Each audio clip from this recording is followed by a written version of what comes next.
Hello, everybody. Welcome. My name is Aurora. If I seem slightly out of breath, it's because our class was literally just doing a group Flying Rainbow Lasagna dance party before we got started on this recording. And Ellie in the chat says, that's the real class, guys. And that's absolutely truthful. Like, usually, you know, whatever. This is what this is really all about. Beyond an academic presentation or food for your intellect of what the Flying Rainbow Lasagna is, which is what I've been doing for many semesters here and, you know, on Teachable. This is the experience of it, and this is very appropriate. This is what we're moving into in terms of our human, individual, and collective, or earthly, or mundane, how physicality. So for me, this is appropriate. Like for many, many years, we've talked about this as a theoretical possibility. I'm drinking because we were literally just like doing lots of dance. This is more than just an intellectual proposition. For me, oh, and I love, sweetheart, you did a great job dancing. You're fantastic, Tinkerbell. This is more than just an intellectual proposition. You know, the idea that we can change our bodies, we can change our experience of being here by using nothing more than our consciousness. When I say nothing more than, it's like your consciousness is not the minimum thing. It is the maximum thing. It is the thing. Hello, so good to see you. Thank you for tuning in. So good to see you. Great. Yeah, the intellect is kind of like the gatekeeper that says, I don't know, I'm skeptical. I don't know if I want this. Let me consider this a little bit more. And so we've been talking to the gatekeeper for a very long time. Like, hey, consider, what would it be like if you could do this with your body? What would it be like if you could do this with time? What would it be like if you could do this? This is what we've been mulling about for a very long time. And I bring these artistic, you know, intellectual concepts to you. And now we're at the point as beings, as bodies, and as a planet, and as consciousness, a collective, where we are ready to do more than just intellectually talk about it. So is my piano on? My piano's on. I've spoken for many years how like what I talk about in this class is like music theory. And we're now well-trained musicians. And also, although I appreciate people who might find my work, you know, later, or who might tune in, you know, unofficially or whatever, mostly what I do is focus in these presentations on people who are in the class and who have already been here, you know, like learning this music theory, doing their homework for a long time, already learning, you know, some of the vocabulary, and who already have like a sense of facility. And also, like, I don't have to prove myself or justify my existence to the people who already know me for many years. Like, you know who and what I am, you know what my value system is, you know I'm not a bloodthirsty monster or anything like that. And that really what I'm here offering is your own personal pathway to freedom. Not that you have to be exactly like me in any way, but that I have a tool or a technique or a thing that you can do with your own body that helps you to be free. And this planet that we're on right now has many, many challenges that in terms of lack of freedom. And the lack of freedom, basic premise of this class is that it's not just on this planet, it's in many different places, in many different dimensions. And what's the solution? The solution is not a political solution. Let's sing that song. There is no political solution to our troubled evolution. We are spirits in the material world. We are spirits in the material world. The answer is not to write a letter to Washington, D.C. The answer is not to vote in what is increasingly, obviously, a totally corrupt voting system. So what does that mean? Like the people who actually get into primaries as candidates, the people who are elevated as candidates, it's a corrupt process. The voting machines themselves are a corrupt process. The polls about who is put into office is a corrupt process. And then when people are installed into office, everything that they do is similarly part of a corrupt process that does not actually represent you or your wishes or desires in any way. The answer is not writing a scathing letter to Washington, D.C., or I'm going to vote differently in the next election. None of those are solutions, nor is the solution some form of physical violence. And I'll be very clear on this. Like, you know, guys, I don't advocate for something like, oh, whatever, you know, you have to get some kind of a weapon and go and, you know, kill people and things like that. For me, that type of revolution, like what's going on in Hong Kong and some other places in the world, is, although it's a necessary explosion of dissatisfaction, and we'll talk about that too, the idea of rage before bliss, but that's not to me expedient. Like if I really listen, and let me just get myself settled up here. I have to make sure I get my notes. I live my truth. So if I really thought that the answer, and I don't care about YouTube algorithm at this point, I don't care if I say the word guns and bombs. If I thought the answer was guns and bombs, I would have them. I would use them. I would advocate for them. I would teach you all how to make Molotov cocktails like in a class. But that's not what I'm doing here. I teach you how to make something even more threatening to the status quo, even more revolutionary. I teach you how to make flying rainbow lasagna, which is a way of transforming your body. And your body doesn't just mean your physicality. It means all of the layers of who you are, your physical body, as well as your emotional realm, your intellect, which we've been transforming that. Guys, I love you. The people in my class, I utterly, utterly love you. I love you for coming here and tuning in every week and doing something that's difficult with your mind. Like, people could be sitting on the couch and eating potato chips. Thank you for the love sent back. I see you there. People could be watching something silly on Netflix and eating potato chips and not trying to think and not trying to learn or bring your mind in a different direction. So I salute you, absolutely, because I recognize that the ideas that I present are challenging. And that's the whole idea. If I'm like, okay, like let's learn a new chord, like stretch your pinky, maybe make it go over here, do a jazz chord. And like, Aurora, that's hard. I know it's hard, and it's rewarding too. So I thank everyone who has been here, and some beautiful people have been with me on this journey for many years. Some people have been in this class. I can look to see who's signed on right now. And some people have work during the day, so I recognize that they can't sign on when it's live. But I literally have beautiful people who have been here and who I feel are like friends as well as fellow travelers on this journey. I appreciate so much that people have been having the endurance. Like I talk about this as being a marathon. It is a marathon. It is a marathon of consciousness. And it's also a track event where you have to jump over the hurdles. And there are many obstacles that have been placed in humanity's way. And I really tell you, like, as I was saying, we did a little dance party before class. This class helps me to stay connected to other good people in sanity. Like, we're in a very unloving and insane realm where there's tons of psychic violence, like there's tons of emotional and psychic violence going on. Invisible violence is what I'm trying to say. So to complete my other thought, I don't advocate for physical violence and that level of revolution. However, I do advocate very, very strongly for this non-violent revolution of energy and consciousness. And when I'll begin telling you about what's going on with the energetic weather report today, I don't want you guys to think that I'm telling you to lay down and be a doormat on the inner level or on the higher dimensional level or on the level of non-perceived with the five senses reality.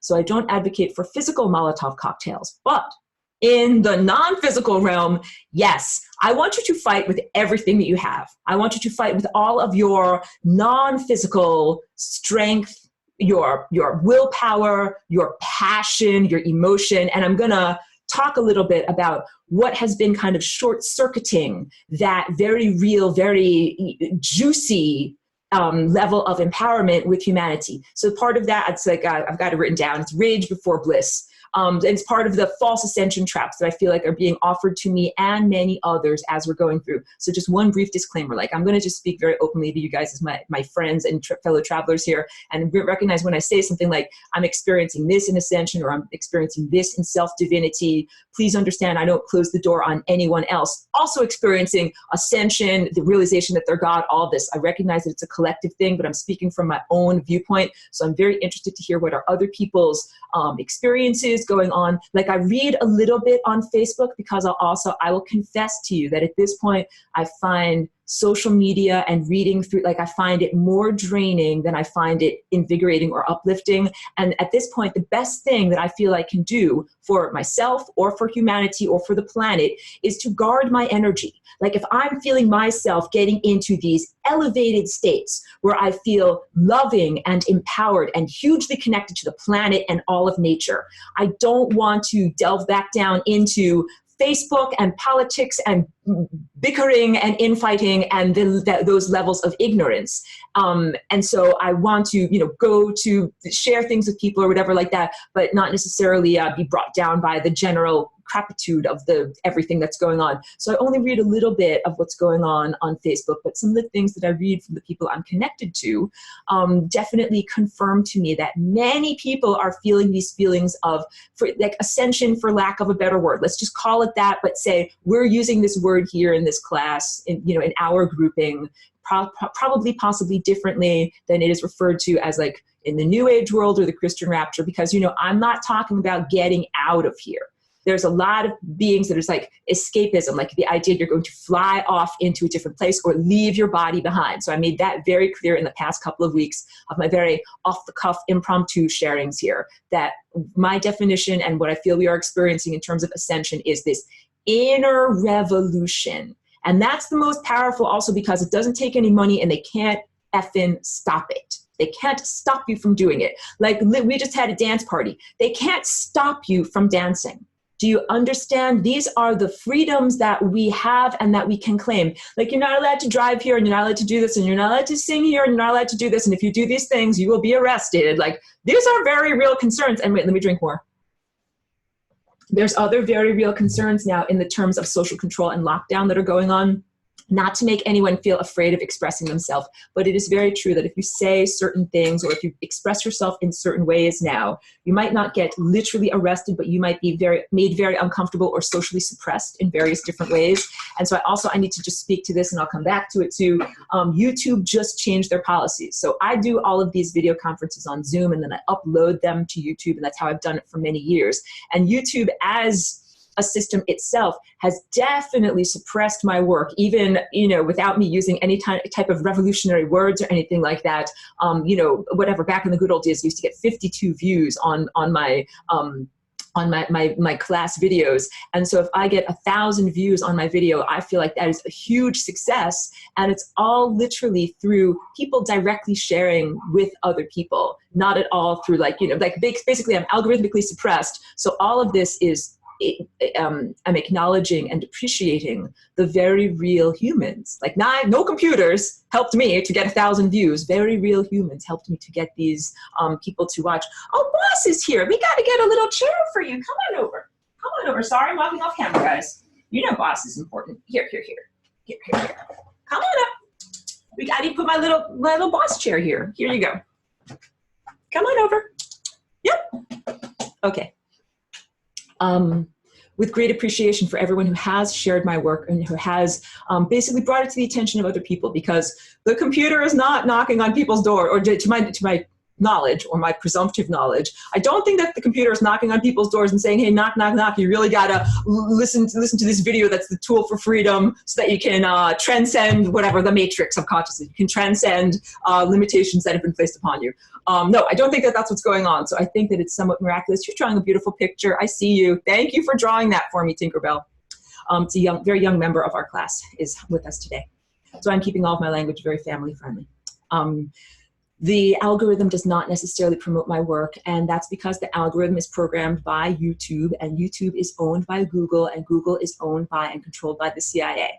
And if we go even further to what some people would call 40,000 feet, or the conspiracy realm, what controls the CIA? It's an intelligence agent, or the FBI, or the NSA. These are intelligence agencies that are controlled by the very malevolent extraterrestrials that I am here embodied in order to fight against. And my fight against is not like a punching in the face type of fight against. My fight against is like an expressive dance. And that doesn't mean that I'm some kind of a stupid wimp. Like they've got bullets and I've got expressive dance. No. Because when you start to learn about how energy works on the higher dimensional levels, it's very, very powerful to say, I am expressing myself through this. I'm not, trying to go against you. But I want to talk about the experiences I've been having in fighting against these beings, like as they try to inhibit my personal ascension. And I equate my personal ascension to the planetary ascension. Like all of the crap that they are trying to do to me, and I presume to all of you too, is exactly the same stuff that they're trying to do to our planet. And on a microcosmic level, when you fight it out of your own body, you are being an avatar of justice and a representative of this beautiful planet. This is the thing that makes me feel passionate and pissed off are the people that are literally traitors to their own body and traitors to this planet. Like I mean, you get a lot from the stars and the sun and just stellar energy, but it's like your mama. Like, where do you get all of your food and your nourishment and your body and your material stuff from? You get it from the planet. So when people are a traitor to the planet, it is incredible. It's beyond disheartening. It is disgusting. And the people that align themselves with these technology using space races, they are traitors to the planet. I'm talking about humans who look to technology using extraterrestrials to somehow save them or improve the planet, who are like kind of welcoming a benevolent space invasion. And so I'm here, but as a totally different type, not space invasion, but whatever, an entrance or participation here.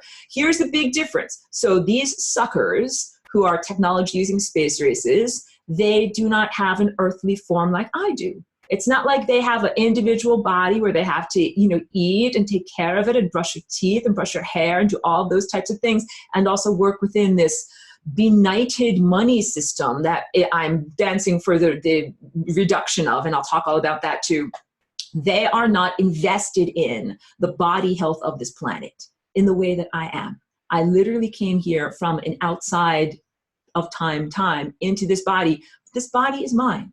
It is mine, and I care about it, and I care for it. And I don't think like, oh yeah, I can't wait until this body dies and then I'll finally be free. No, that is a completely antithetical and insulting attitude towards the body, toward the physicality. So when I talk about ascension, I'm not talking about flying away, even though I call this flying rainbow lasagna. Think of it like hovering, like vibrating, flying, hovering lasagna, not like you're going to fly away from all your problems. That's what I'm trying to say. This transformation allows you to better engage with all of your problems so that there is an actual real solution. So my creation of this shape was a fight in the battle, just creating this shape. And why is that so revolutionary? And I'll get into this too, because we have, for the first time, the option of both energy and entropy as a part of the entire shape. Whereas it used to be you just have the singularity where you have energy or totality or infinity or beingness.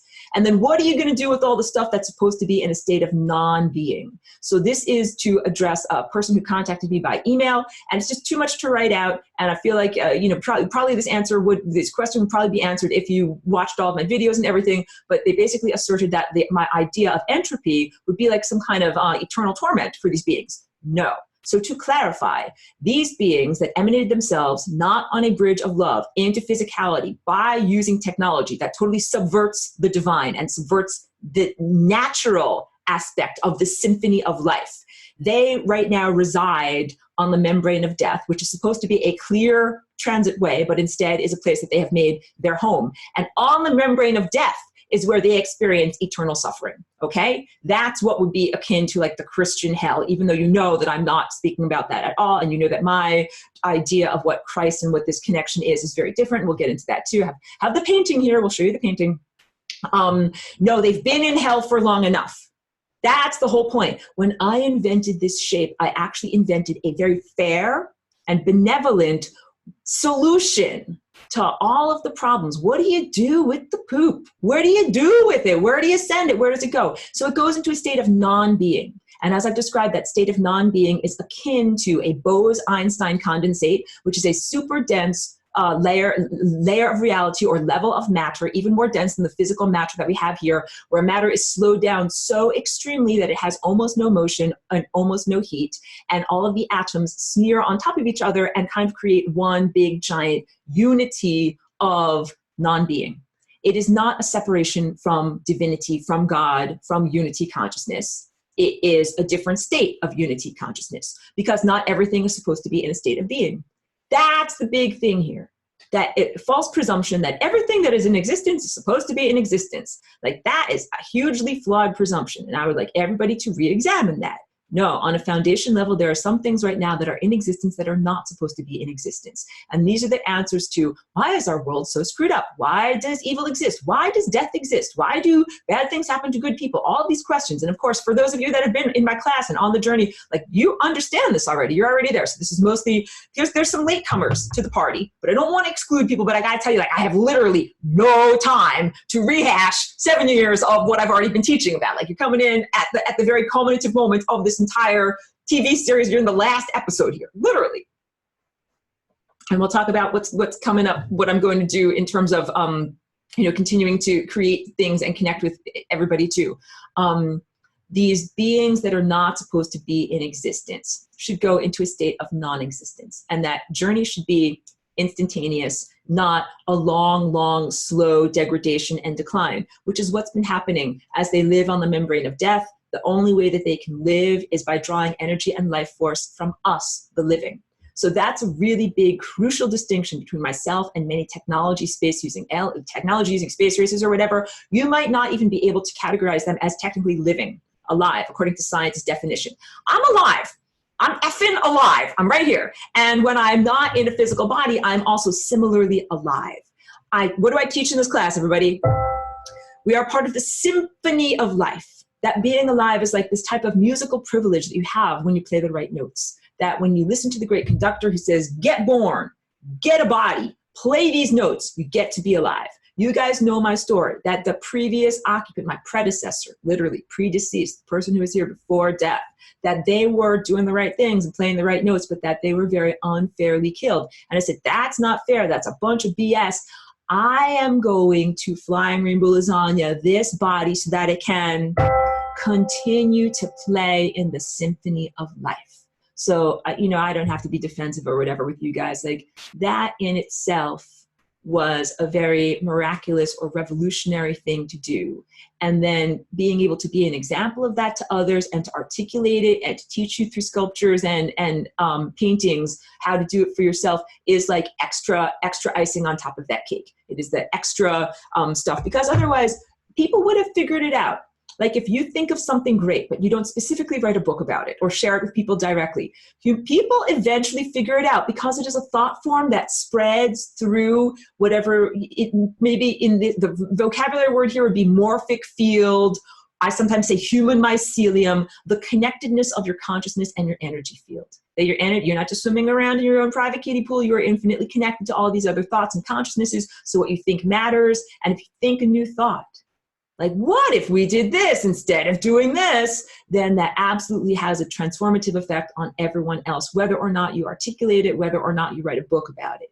But then if you also take the time to write a book or try to give a seminar or try to tell people about it, then it's even more powerful. That was my whole motivation for coming here into the physicality.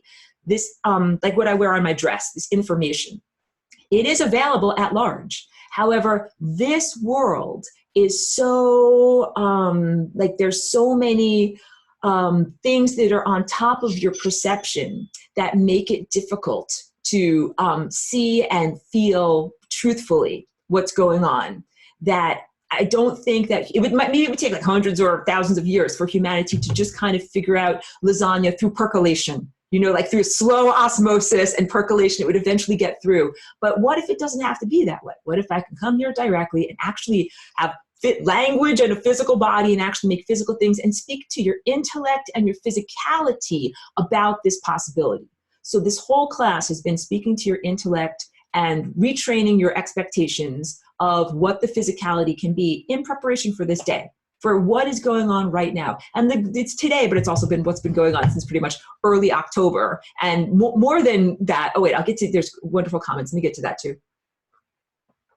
It's been going on for many weeks at this point, like whatever, 5 weeks or so, even though it feels like millions of years. Like what happened yesterday, I said this would happen, literally feels like what happened a million years ago. So yeah, forgiveness for anybody if I don't, if I'm not connected in terms of messaging and things like that, when people write to me and how long it takes for me to reply or phone messages or something like that, I will tell you that it is very challenging for me at this point to maintain the linear sense of time, and this is the time dilation effect that we are all experiencing. as we approach the speed of light and the speed of light, which is the singularity. As we reach that culminative moment. I can get my little thing and draw, but let me just like plow ahead and get my little sculpture. We reach the singularity, we reach the culminative moment. That's when we are back to being light. We are matter right now that is slowed down light, and we've been getting faster and faster and faster in spite of the obstacles. So when this first was going on in early October, I was like, oh no, guys, there's obstacles. Because you know something? It's supposed to be smooth sailing. I don't want to like, whatever, make you distraught. But this is supposed to be smooth sailing because I want you to understand that divinity is not some jerk face that wants to make everything very difficult on you. Like birth is not supposed to be some horrible, torturous thing. It's not supposed to be like that. It has been feeling like that with a great deal of duress or difficulty for a lot of people, but it is actually supposed to be beautiful, relaxing, miraculous event. So just understand that I have not given physical birth, but some people give physical birth and it's a beautiful water tub and they got the aromatherapy candles going and there's music playing in the background. And some people have like maybe more like a machine induced type of birth, or some people have one that is, a medical crisis or something like that. Like there are different types of births. So just understand that what we're experiencing is very challenging. And when the baby is coming out of the mother, there are times when the baby is like, what, my world is dissolving. Like everything that is familiar to me and that has sustained me is dissolving. It's all going away. I'm afraid. I don't know what's going to happen next. Or not like I'm afraid, but I'm concerned. Like I don't know what's going to happen next. And we're at that moment as individuals and as a planet.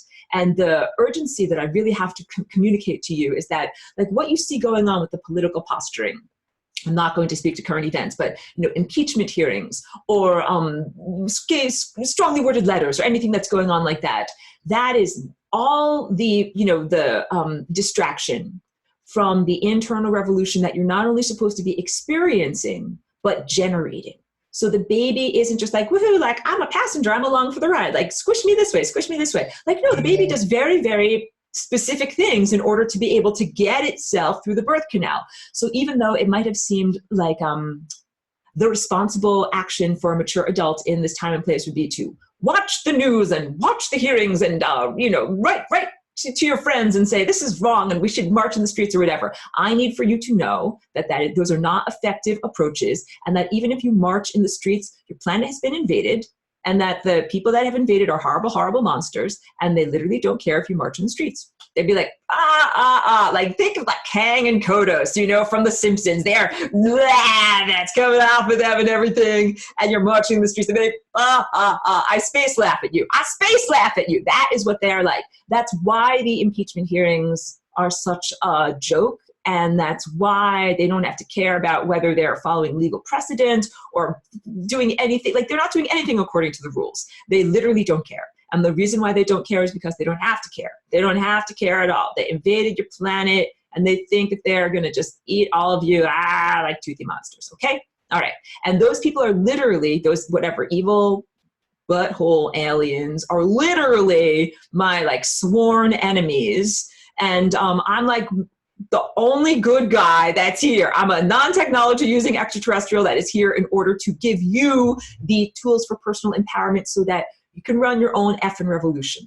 Big takeaway from what I'm saying here today. No external space races should be determining the unfoldment here on this planet. They should not be determining what's happening with your body or with the planet or with human society. So how about me? I'm actually here. I'm actually invested here. I actually have a body here. Like if you have a body here, you get to vote. You get to say what you want to do with your body and what you want to do with your planet. Like I definitely have a say in what is going here. And that's what I have earned from being here and being a food eater and a person who has to work within this socioeconomic context. So these other beings are very, very, they are, I cannot even get through to you. I need to get through to you. Because they hold up a shield that is a genetic friendliness shield. They say, I'm your friend. I'm your friend. I'm a happy alien and I'm here. I'm your friend. They are not your friend. So understand that when they come up to you and you feel that happy, fuzzy feeling, that is false. That is not real. That is not who they really are. They hold up a very cunning shield in order to get close to you. And so during all of these moments of ascension, what's been happening since October, if you follow the Schumann resonance, it might be like the days when you see that sucker is white, like it's just whited out. It's so strong. Those are like the birth contractions. And on those days, I feel my consciousness elevating. So you could, some person made a very good comment, and I think it's a good thing to think of it. You could think of it as incoming waves, but this person says it is internally arising. I like that because it's your genes, your DNA, your vibrating strings are beginning to vibrate in a different, new, louder pattern along with the planet, along with all the stars, and along with light itself. Light itself that is self-aware is vibrating from inside of you. So first of all, this is why it doesn't matter that they've got the technology, even though those hurdles certainly are inconvenient, so inconvenient and so difficult to have to jump over. Like, you should not have to be jumping over hurdles while you're like trying to have a baby or whatever. Like, make it easy. Like, you have a nice pillow that you can sit on or something. But no, we have to jump over hurdles. We are badass. We are doing this. But it's not supposed to be quite that difficult. Collect my thoughts.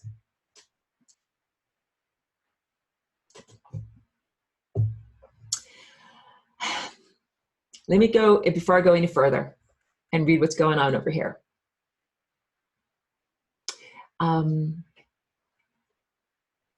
Rainbow Body says, moving at the speed of light, at times in deep stillness. I like what you're saying. And I equate it to, as we are moving faster and faster, we do achieve a type of feeling of non-movement anymore. And that movement is relative to context. You know, like if I'm moving fast, but everything else is moving slow, then I could tell that I'm moving slow, that I'm moving away from them. But what if we all are moving so fast, at a certain point, it becomes like, you know, we're at that culminative moment. That's what it is. That's what is happening. So wait, I'll also affirm to anyone, something is really going on right now. For anyone whose rational skepticism kicks in, and those are some of the things that prevent humans from actually experiencing all of the incoming or self-arising energy. The intellect might say like, but wait, I have to analyze this, or but wait, I'm skeptical of this, or anything like that. Something is really going on. And I have both states of consciousness. Like, I'm telling you guys, I'm here in solidarity with you. I have both states of consciousness. I would say like the mundane or ego-based, you know, reality experience, that sometimes, you know, my mundane ego also feels levels of dissatisfaction and complaint. Like, those are all appropriate and is divine discontent. And then I have a different level of my perception. That's what I feel like when I'm in these higher levels, which I've also described, like these are not drug induced in any way. Like, these are just naturally arising, and that's also appropriate. So here are the things that you can understand to tell your rational mind. We are not in a regular time anymore. Like, even though we've been approaching this moment for a long time and reality has been getting weirder and weirder, we're now at the moment of high weirdness, okay? So this is how you can begin to understand, like, the rules that might have applied to before or to in the past don't apply right now, or are no longer appropriate. That dress does not fit for this moment right now. What is appropriate is to say that with this new level of consciousness, with the new levels of energy and light and empowerment that are available to us, we have the capacity to have a different level of experience. So there's a part of me that says, you know, here are my plans on the mundane level if reality does not make a drastic shift. For example, if we continue to use money, or if we continue to use physical resources, or if I continue to need to have money as a bridge to receiving physical resources, then here are my plans. Like, I would like to continue to be an artist and a musician and release my work as inspiration to the people that are here on this planet, and to receive money, you know, and physical resources in response to that. However, then there is a very different feeling that I have when I'm in these higher mental consciousness states. It's not even mental, because it's mental and emotional, and the emotional is a big part of it. When I'm in those states, I recognize that the desires that I have, the mundane desires that I have, are appropriate for that level, but in this different level, I have a different level of desire, and what I truly desire is freedom. What I truly desire is freedom. And this level over here that is mundane, that wants to earn money so that I can buy a projector. I want to earn money so that I can do an art project, so that I can buy an armature, so that I can, you know, maintain my studio space. those are all appropriate. That's like when you're in the womb and you're like, I want to maintain my amniotic fluid. I want to maintain my umbilical cord. I want to make sure that these things keep going. And you can think of money as your umbilical cord. Like in the womb, you get you get your food like through a tube. Like that's not how you really eat when you enter into the world. These are analogies because of course we're going into like a different state where you won't necessarily be eating, physical food in the way that we do now. But when you exit the womb, you eat in your true way. So right now, what we've been doing as society for many thousands of years is using money as an intermediary to manifestation. And I spoke about this a little bit last week, and I'm going to really focus on that now, but I don't want to be confusing because every day I dance for an end to or transcendence of the money system. And yet I'm still eating physical food and still using money as an intermediary to manifestation and paying my rent here in my studio. So it is very important, like not to be confusing to people. I mean, I don't think that there's a conflict, but maybe there might be an apparent conflict to people if I don't describe it in the right way. We're still using money. So I ask for money in return for my work. However, if we are in a pure energy state, then I would ask for energy in return for my energy that I send out. So all of these things, it's like the love tone is created by an equal giving and receiving. So if I send out ideas and creative artistry in whatever form I am, I would like to have energy flow back to me. And in the mundane state, that equates to money or physical resources. But in the supra-mundane state, that equates to energy, consciousness, and attention. And those are equally valuable because that's where reality manifests from. So let me talk, I'm jumping around a ton.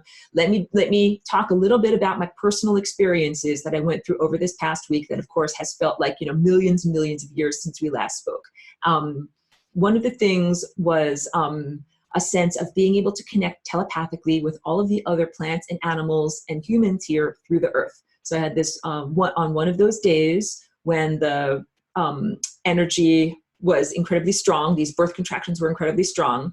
I had a moment where I was able to connect through my feet to the earth and also feel all of these other organisms, everything from, trees, cats and dogs, and, all the other forms that were around me were also connected to the earth, and that we were creating a natural telepathy with all the other living creatures here. And I really understood that that is what true telepathy is. It is not merely something that is of the intellect or of the brain or of consciousness or what we might think of as like a stellar level. It's not just that I really was connecting on an earth level and understanding the insight that we're all organisms on this planet, and we're all supposed to be telepathic with each other through the body of the planet. That's it. That disruption of our telepathy is truly what caused the catastrophe many thousands of years ago. However many years, whenever we would say that Atlantis fell, when our consciousness was degraded, what happened was first there was a severance of the interconnectedness of all of the different organisms here, and that creates a type of stability. Like imagine the cells of your body. If they couldn't talk to one another, like one guy's playing this beat over here, one guy's playing the tuba over here, none of the band can hear each other, no one can be healthy. In order to have a true state of health, the cells over here have to be able to talk to the cells over here, and there has to be appropriate and sensible sharing of resources and energy in order to keep the larger metabolism alive. That's it. As we all go, and not we all, I'm addressing the people that are here in this class and the people that are traveling along with me that are getting up to this speed. As the people that are traveling along with me, as we're getting to this speed of being in Christ consciousness, nothing to do with the Catholic Church, nothing at all to do with the bearded sky god. It is about getting to a certain level of being filled up with energy so that you can be telepathic with the other people and the other organisms here. And I found like it's easier for me to be telepathic with organisms as opposed to embodied egoistic humans, because the ego has all of these separation devices and distortions that makes it difficult. It's part of the babble, it's part of the crap, the limitations, the hurdles that you have to jump over, making it difficult to connect on a human level. So it might be easier for you also to just begin like connecting with the trees, connecting with the grass, because they don't have ego issues. They're not like, you know, I'm this and you're that, and why are you trying to connect with me? And that's also big to understand in terms of the ascension that is going on. Where are you going? What's it going to be like when you're there? Do you think it's going to be just humans? No, that's a supremely anthropocentric viewpoint. You think you're only gonna, whatever, go to heaven and like no blades of grass went to heaven. And of course, I'm not really saying heaven, but go into a higher dimensional state. You think no blades of grass are gonna be there? A lot of blades of grass are gonna be there. A lot of blades of grass, insects, butterflies, soil microbes, amazing plants that you've never even perceived as a human that might live, you know, in whatever extreme environment that you could never visit, and all sorts of organisms. There are things that, you know, humans have never seen or experienced. They get to ascend too. So what I wanted to say, like the big thing, connecting through the body of the planet to the other organisms here is healing, is necessary, is part of this planetary ascension. And that every single organism that's here, that's a natural organism, like the people in my class and the people that I talk to telepathically, I focus on natural people. We really got to stay clear about this. I'm not talking to anyone who is AI infested or AI influenced. And there are a lot of people that are like, oh, we want the clank clank metal spaceships, like give us the whatever, techno utopia. I'm not talking to those people. They're really not a part of this band. I'm speaking to everyone who is willing to be a completely natural human. Like I'm telling you guys, in 1 minute, if you gave me the choice, I would totally like take off my contact lenses and whip off my bra and like be ready to be a natural human. I am just ready to do it. And I'm inviting connection with everyone else who is similarly ready to break their bonds of domestication. That is the serious way for me to say this. Ready to jump out of their domestication and be a true, wild, undomesticated human who lives in freedom. So that's what ascension does. It doesn't mean that you go to a Christian heaven or fly away on a spaceship. It means that you go into a state of freedom. And freedom is not fake freedom of like a ruleless, no, there's no rules, there's anything like that. It's freedom to use your own willpower. So a great part of what's happening here is the misappropriation of your willpower and siphoning off of your outrage. So this is some of my also insights that I had. I had that experience with the telepathy of the planet, and I'm also understanding that we are connecting with each other in Christ consciousness, and that that's not just humans, not just the anthropocentric viewpoint. This also includes other organisms. My dog, come on guys, my dog is totally connecting on this level. And I've actually, it's amazing. She's playing outside right now, but I've been watching her going through feelings of wanting to be less domesticated, just like I am. And she watches me because I go through a lot of like very, whatever, introspective or emotional times. And she's very perceptive. She sees what I'm going through and I see what she's going through. So I'm saying like, sometimes like she is agitated and she needs comfort and she needs someone to sit with her. It's not just because of some weird random thing. It's literally because like she is going through her own inner transformation. And think about this, many, many animals here, even like a wild crow that flies around outside, it's not living like a truly natural being. It has to avoid being electrocuted, avoid being, hit by cars. Animals have had to deal with technology too, and the technology fields that humans have created, or the malevolent creatures here have created, have also inhibited animal telepathy. The animals are less telepathic with each other. So it's affecting the entire planet, got destabilized because we as individual cells could not talk with each other and mitigate metabolism, like regulate energy. And instead of having this natural energy regulation system that comes when you are connected telepathically, we got stupid money. And stupid money is not a human invention. This goes back to the overlords that are here to harvest you now. So this is the whole thing. They feel like they can control money because they invented money, but it's all earth energy. The money is a representation of earth energy. Therefore, that is a invalid presumption or assertion that they're making. So slash through that invalid assumption. Don't allow that to stand. And same thing with language. They'll say, Tower of Babel, I gave you language, therefore I get to control your language centers and make you think or say what I want you to think or say with your mind or with your voice. No, this is my mind. This is my voice. I think and say what I want to say, even if language is an unnatural or implanted overlay that's been put into this body. And that's a big one, guys, because when I came here, I was like not very verbal. And it's still a little bit challenging for me to write out my thoughts, like by typing it with my fingers. This mind, it is like inherently flawed. This way of speaking is inherently flawed. And so when I have these elevated states and then try to like put it into words, a lot of the time I'm like, oh, that's very flawed. And that's very flawed. Like it definitely brings you down as you go into a verbal mind state. So some of the things that work, like what works in Ascension, what helps, some of the things that help are like being in a nonverbal mind state. So, spend time in activities that allow you to do that. The beings that created human civilization first domesticated humans. How did they domesticate humans? It was not accidentally. It was like, oops, they tripped. Not anything like that. It was totally intentional.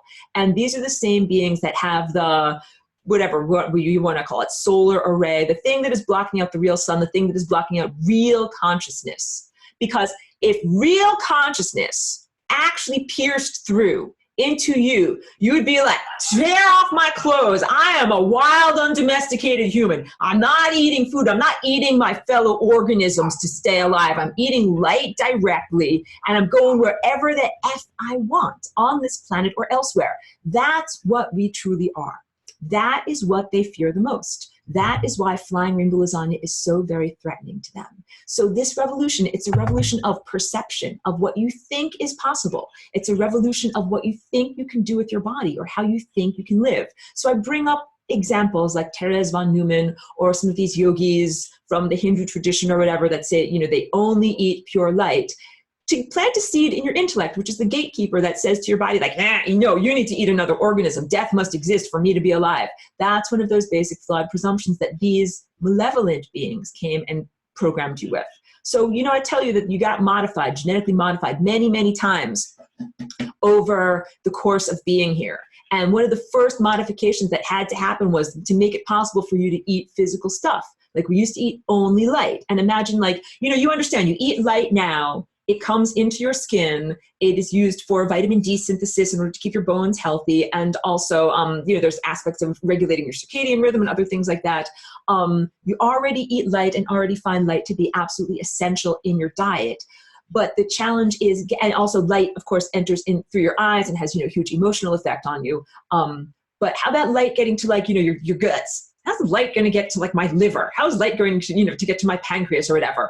Because you need to have a circulatory system of light. That's what was degraded in the genetic degradation. So in big takeaway, our transformation right now, what you need to do is rebuild your circulatory system of light. So I'm telling you, in class, eat sunlight. There is a true sun. Eleanor Saunders asked a good question, if there's a fake sun, am I eating fake sunlight? Am I eating true sunlight? And the answer is, when I tell everybody to do sun gazing, I'm telling you, don't fry your eyes. Don't stare at the sun's disk with your physical eyes. It's not about that type of food. Eat with your mind, but not your fake mind, true mind. Eat not with your intellect. Eat with your true mind. Eat light with your true mind. So that's what I had to practice when I lived in Humboldt County, and it was cloudy a lot of the time. There was something in front of the sun all the time. So I had to feel like I was going beyond the clouds in order to connect with my true mind to the true sun to get that food. And that's what I'm encouraging everyone to do here. There are technological fog banks, sometimes literal chem clouds, that are trying to block out your light food, because that light food feeds your ascension. And when you actually get to certain levels of empowerment, you become the biggest badass, that then these malevolent creatures, they're afraid of being spanked. They're afraid that you're going to be like, you've been doing this to me for millions of years, time to get spanked. And I know I made a bunch of really mean faces there. Your mean faces are appropriate, literally. This is not even mere playground type, being pushed down and getting a bloody nose. We're talking about severe suffering, severe degradation. So one of the things that I had in insight in these rising up in inner levels was that there are false ascensions, there are ascension traps that are offered to me. And one of them was the go directly to bliss, kind of the sense of a fake Christian forgiveness.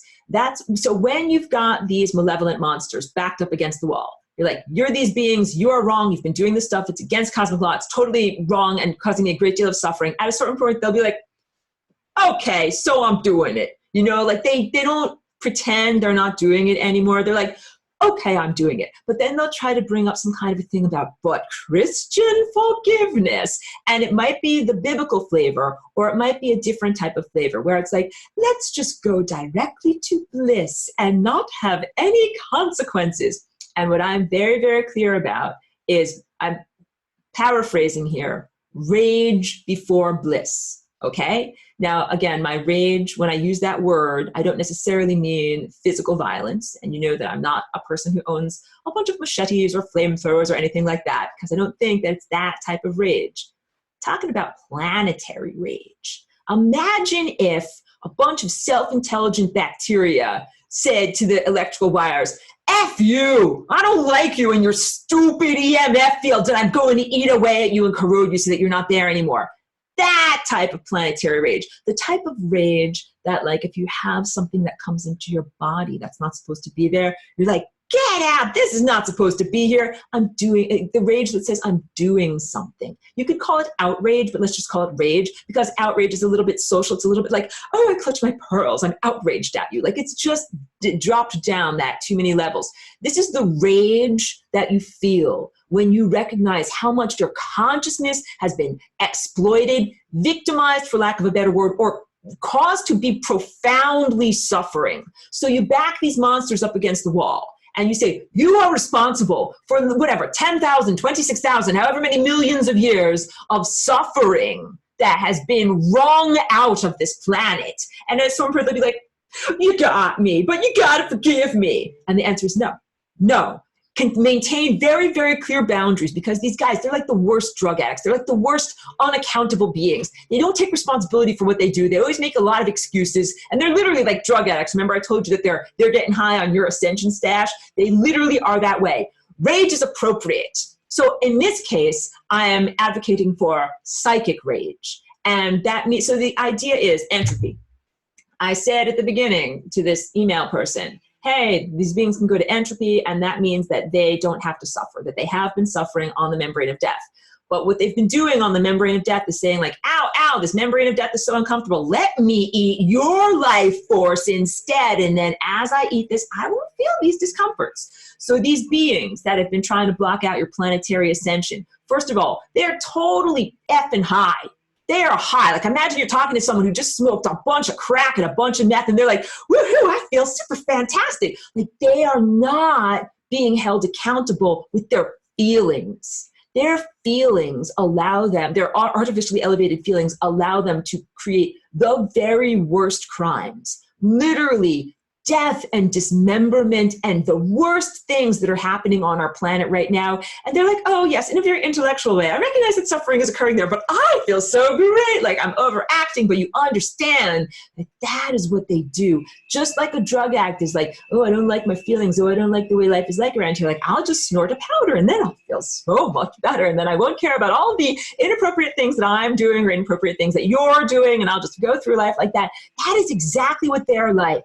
They're not just blithe or blasé. They are destructive in their chemically induced indifference, all right? And these are the very people that are like, oh, we don't want to give you too much ascension light at once. We don't want to let you rise up too quickly because we want to just draw this out for a couple of more years. Like, no, what they want is like to sniff more white powders for a couple of more years. They don't want to go to rehab. They want to just keep getting high for just a few more years. And these are the people that if you suddenly, like if I snap my fingers and suddenly you had access to all of your being, you would see them and you would rage. You would say, none of this is acceptable. You need to be held accountable. And I spoke last week about the disappointment of the Hall of Matt. Or don't give your power to any judgment place. They are all out to lunch and they deserve rage too. So you, in a sense, become the judge.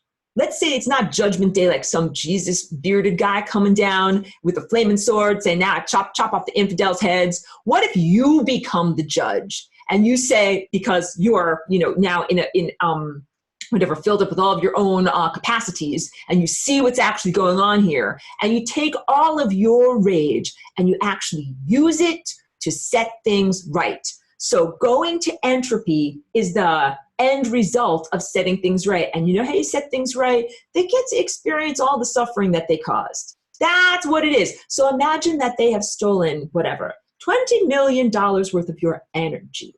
And you've been suffering profoundly because your energy is so low that it's not only off the screen, it's not only down to the floor, it's like down to the mantle of the earth. Okay, that is how much energy they stole from you. And they did that like sniffing white powders in order to feel really, really good about themselves. As you get your energy back and you start coming up from the mantle and up from the floor, and oh, look, you finally made it onto the screen. And as you get more and more and more, you're taking your energy back, they feel worse and worse and worse. And that is appropriate. This is not appropriate because I'm like, oh, we just want to cause suffering, or oh, it's tit for tat, or oh, any of those type of things. It's appropriate because you got to have consequences for your fucking evil actions. Because otherwise, in this world system, it would be like, oh, I'm so blasé. Oh, I killed a bunch of people. Oh, just send me to entropy and then I won't experience any suffering anymore. Like, there's no consequences. There's no nothing. That's totally not right. That is totally imbalanced. It is out of balance in the way that this beautiful musical balanced structure is created, because it's not right for you to be in debt by $21 million of energy while they've artificially stolen $21 million and they're living fancy lives and eating caviar, and you are suffering. And then just be like, oh, poof, I just send you into a non-being state, and then I have to deal with my $21 million worth of debt. None of that is acceptable. So what we have to do as a planet is effectively use our outrage. So here's the analogy that I came up with. Imagine that you are like in a restaurant, the restaurant of the universe, and the waiter came along, is like, what would you like off of the menu? And you're like, well, I want some of this and some of this, and then a peanut butter and jelly sandwich. And the waiter's like, excellent choice. I'll go talk to the kitchen about that. And then after like several hours, like they still haven't done anything. You flag down the waiter, and you're like, I ordered blah, blah. I'll certainly go back and check with the kitchen on that. Like this goes back and forth like endlessly. And like you're there long enough, you grow a long gray beard, your fingernails are like out to here. Like you live there for an eon. And then at a certain point, you're like, something, you call the waiter over and like, something, I think we're going to go to the kitchen together. And you'd be like, let's go see what's going on in that kitchen. And then you go with the waiter, strong arm and frog marching into the kitchen, bam. And then be like, something? All of you lame ass losers are getting paid and not doing your jobs. And let's say you tie up the entire kitchen staff, put duct tape over their mouths and hog time in the corner. And then you take the chef's hat. And then you decide, wow, I'm finally going into the walk-in freezer and I'm going to make stuff happen and I'm going to actually make food. And you take over the restaurant of the cosmos. That is what we are supposed to do, that level of outrage. So what these evil beings have been doing is you sit there and you're fuming and the food's not coming, and they just take out your outrage because they genetically created you. And they can not only hack your intellect, they can hack your emotions. So they can siphon off energy from you, and they can definitely siphon off anger or outrage. So they're doing something really mean to you, and you're getting really, really, really mad. And they're like, yoink, I'll take your outrage. And then you might still intellectually be aware that you were certainly upset, but you don't have any energy to do anything about it. That's what's happening at the restaurant. Like at the restaurant, like you're fuming, and then all of a sudden they take out your outrage, and you're like, well, I guess I'll just go home without eating, And then and you don't even have the energy to write a negative review on Yelp about that horrible restaurant. You just like think about it and remember that you were dissatisfied, and of course you go home hungry, but you don't really do anything about it. And then more patrons go to the world's worst restaurant, as opposed to the first, more positive explanation that I gave to you, where you come into the kitchen and actually begin to use your outrage to make different things happen. So this siphoning off of your outrage has been a major portion of the disempowerment agenda here on this planet. So don't fall into the trap of, oh, Christian, you must be like Jesus, you must suffer endlessly and then forgive your enemy, turn the other cheek, and then everybody just go to bliss. That's literally what one of these ascension traps was for me over the past week. And I'm like, no, I actually have good boundaries. And of course, I'm saying this in a very polite way, family friendly on this video, but I use much stronger language than that. Also in terms of psychic warfare, Like, you know, advocate for peace eventually, but I also think it's really important to send back what they're sending back to you. If they are assaulting you, you assault them back. And this is not mere tit for tat. This is the literal embodiment of what you send out comes back to you and is literally a part of your Merkaba. So, you know, like I experience a lot of synthetic telepathy and verbal attacks. And it's not just okay to have them constantly hammering away at you. And you don't have to just sit there and be zen about it or whatever. I want you to do your equivalent of imagining that you're taking a giant cast iron frying pan and smashing them in the face. When these suckers come up to you and they want to say stuff to you, smash them in the face, all right?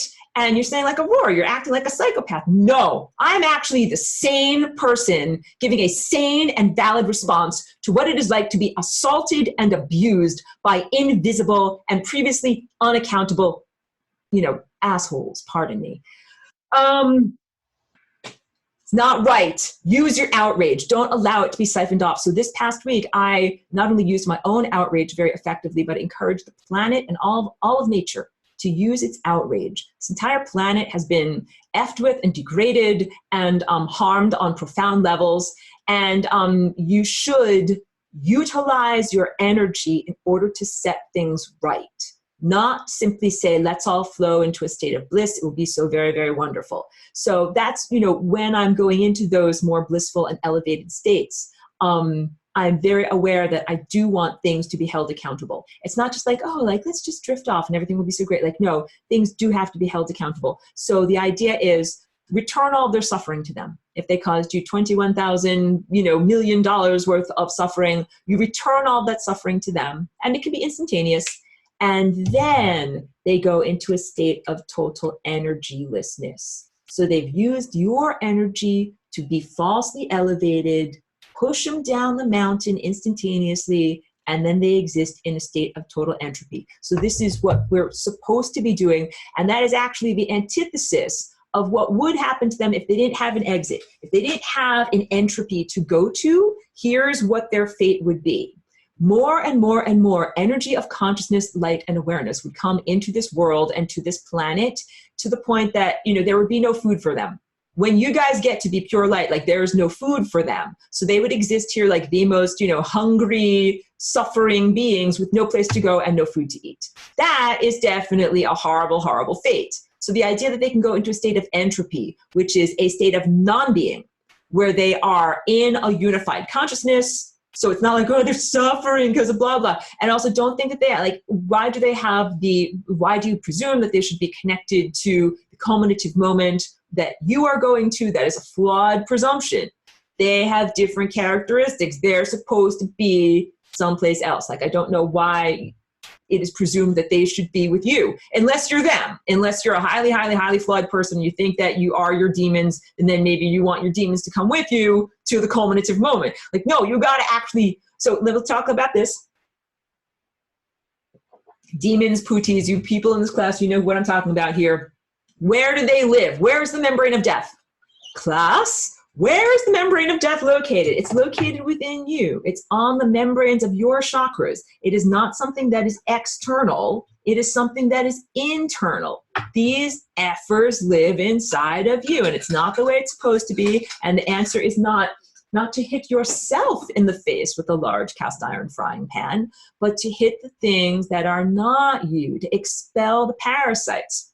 And what those parasites do is they tell you a disempowerment narrative about yourself that says that you are just an ordinary person and that you are limited by these blah, blah, blah limitations. And then you cannot directly use your generative field in order to affect or create the life around you. So these are the lies that we are breaking through.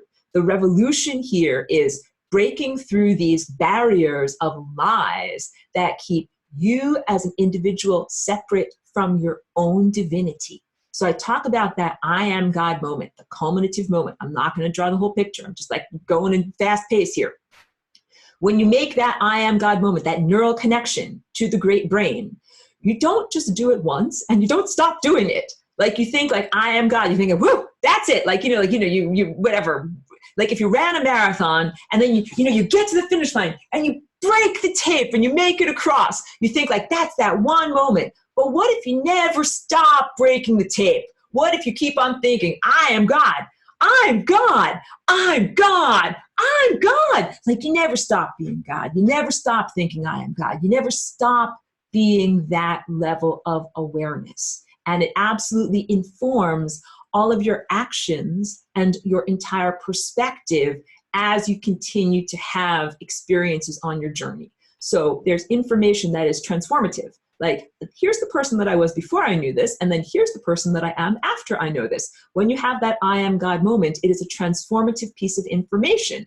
Wait a minute, I'm God, and you never stop being God. So that's the idea that I think some people might think, oh, I reach a culminative moment and then I come back down. Like, oh, I realize that I'm there, but then I go back down into hell. No, and I'm using these words loosely.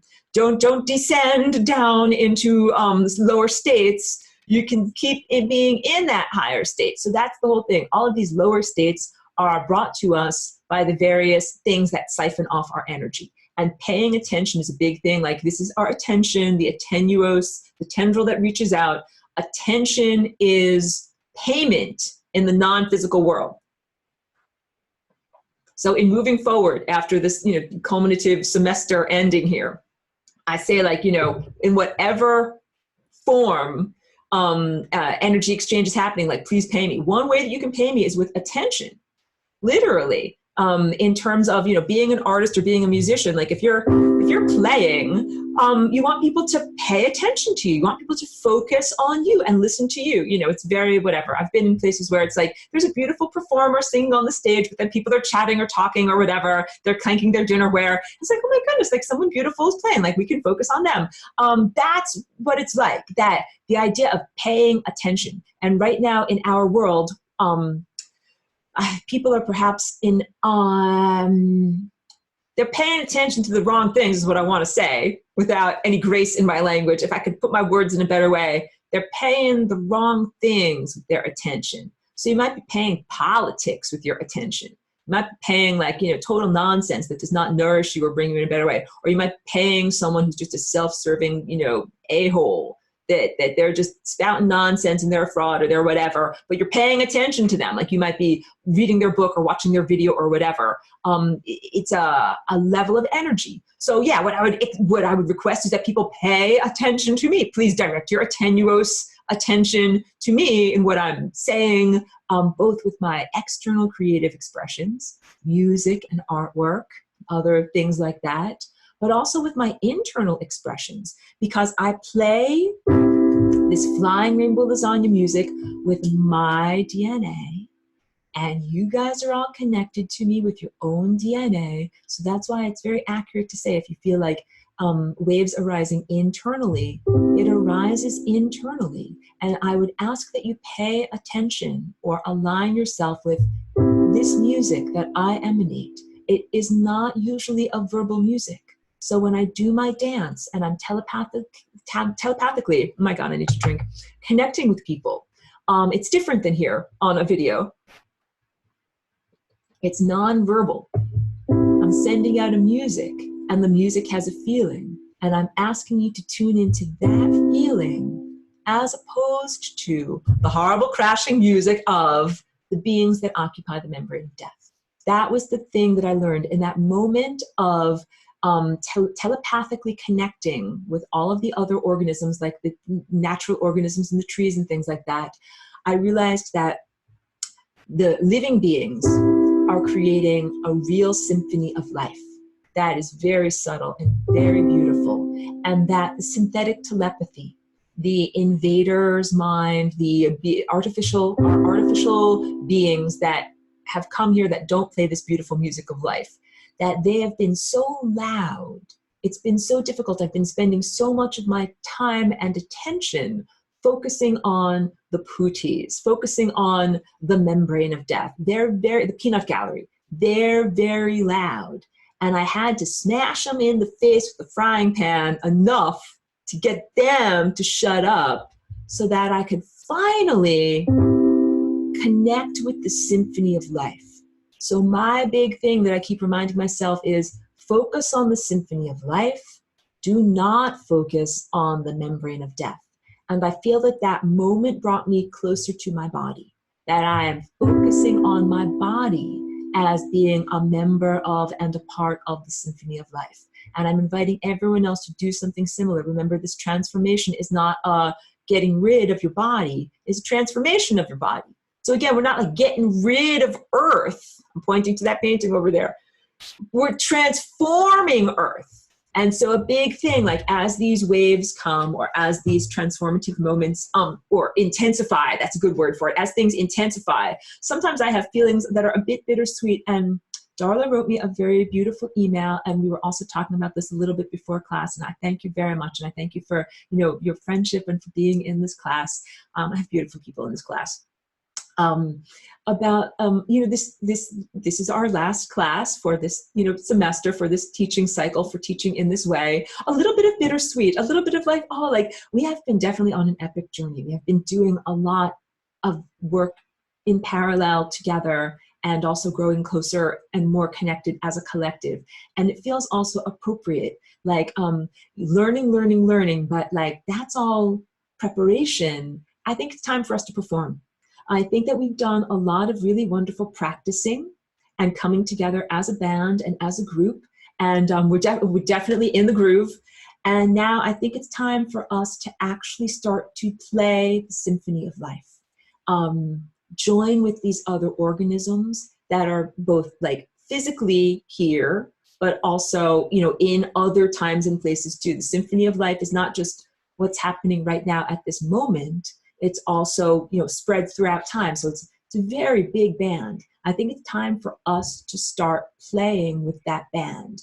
And it's a, you know, it's a consciousness, frequency, vibration experience, and also a physical experience. So it's beyond just the intellect. It's beyond just talking about doing something. In a lot of ways, I think we should celebrate, because maybe music theory is a little bit boring. Like, let's play a C, class. Like, you know, like that. We know that already, though. So you guys, you don't need to know what the colors are and what the chakras are and all this. Like, you already know that. We're moving into a world where you're going to start actually seeing these things. Now let me jump to another thing, even though I know I keep saying I want to talk to people there. I want to focus on the experience I had on 11/11. That was this past Monday. Again, that was like 4 million years ago. Sunday, I did not feel very much internal shifting, and I felt almost like it was a day off. And I do feel like this is a great endurance sport. It is really kicking my butt. Like, it is challenging to my body is what I'm trying to say, you know, like, I'm like, wow, this is really challenging to my body. So I understand anybody who feels like they just need to curl up at home with a heating pad or something like that. Like, it's really tough.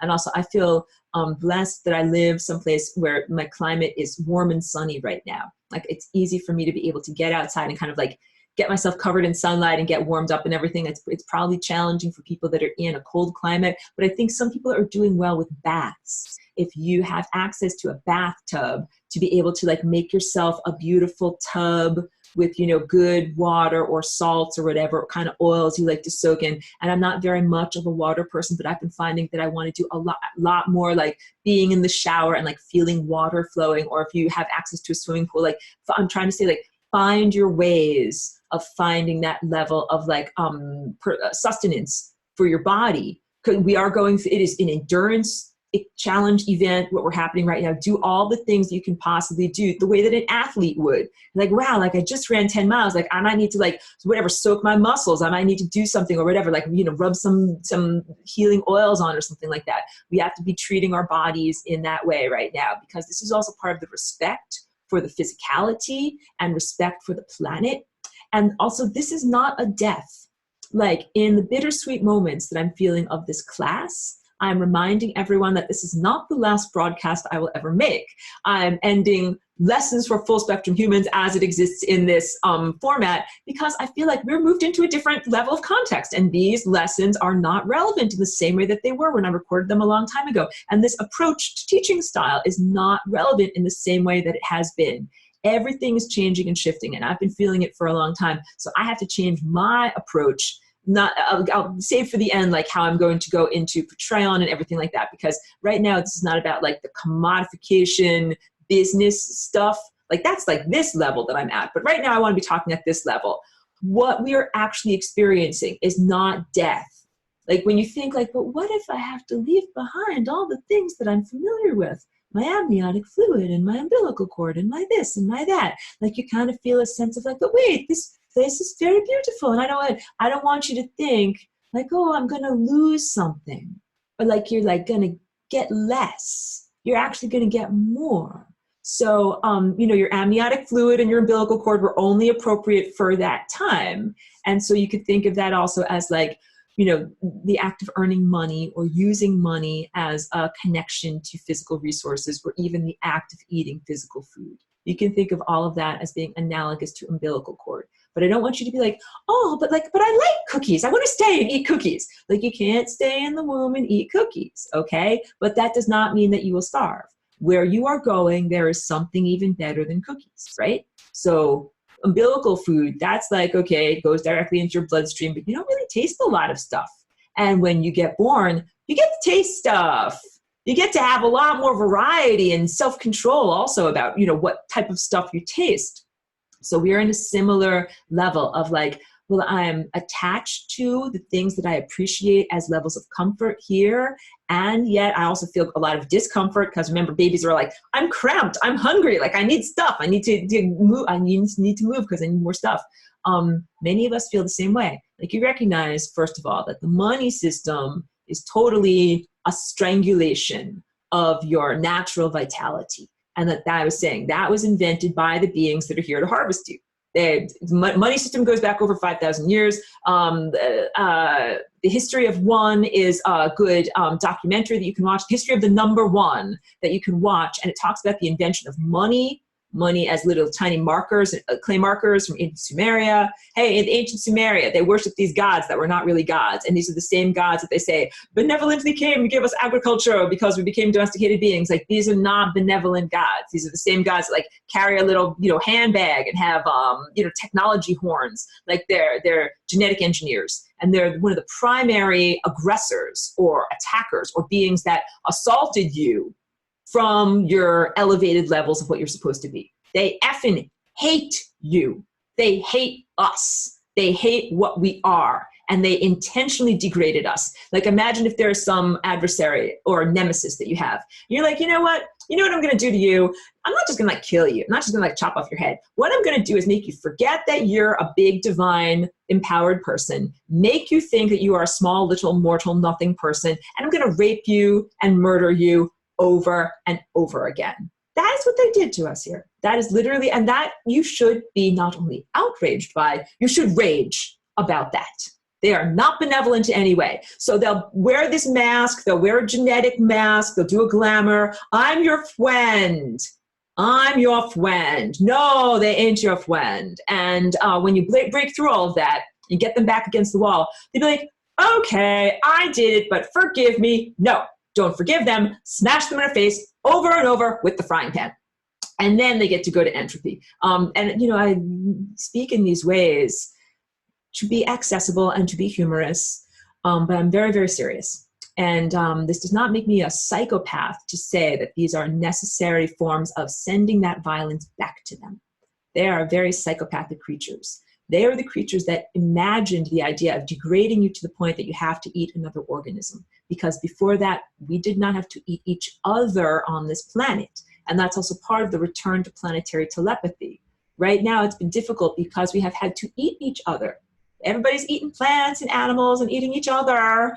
And it's a bit difficult to have these respectful communications because of that. We're actually supposed to live in the symphony of life.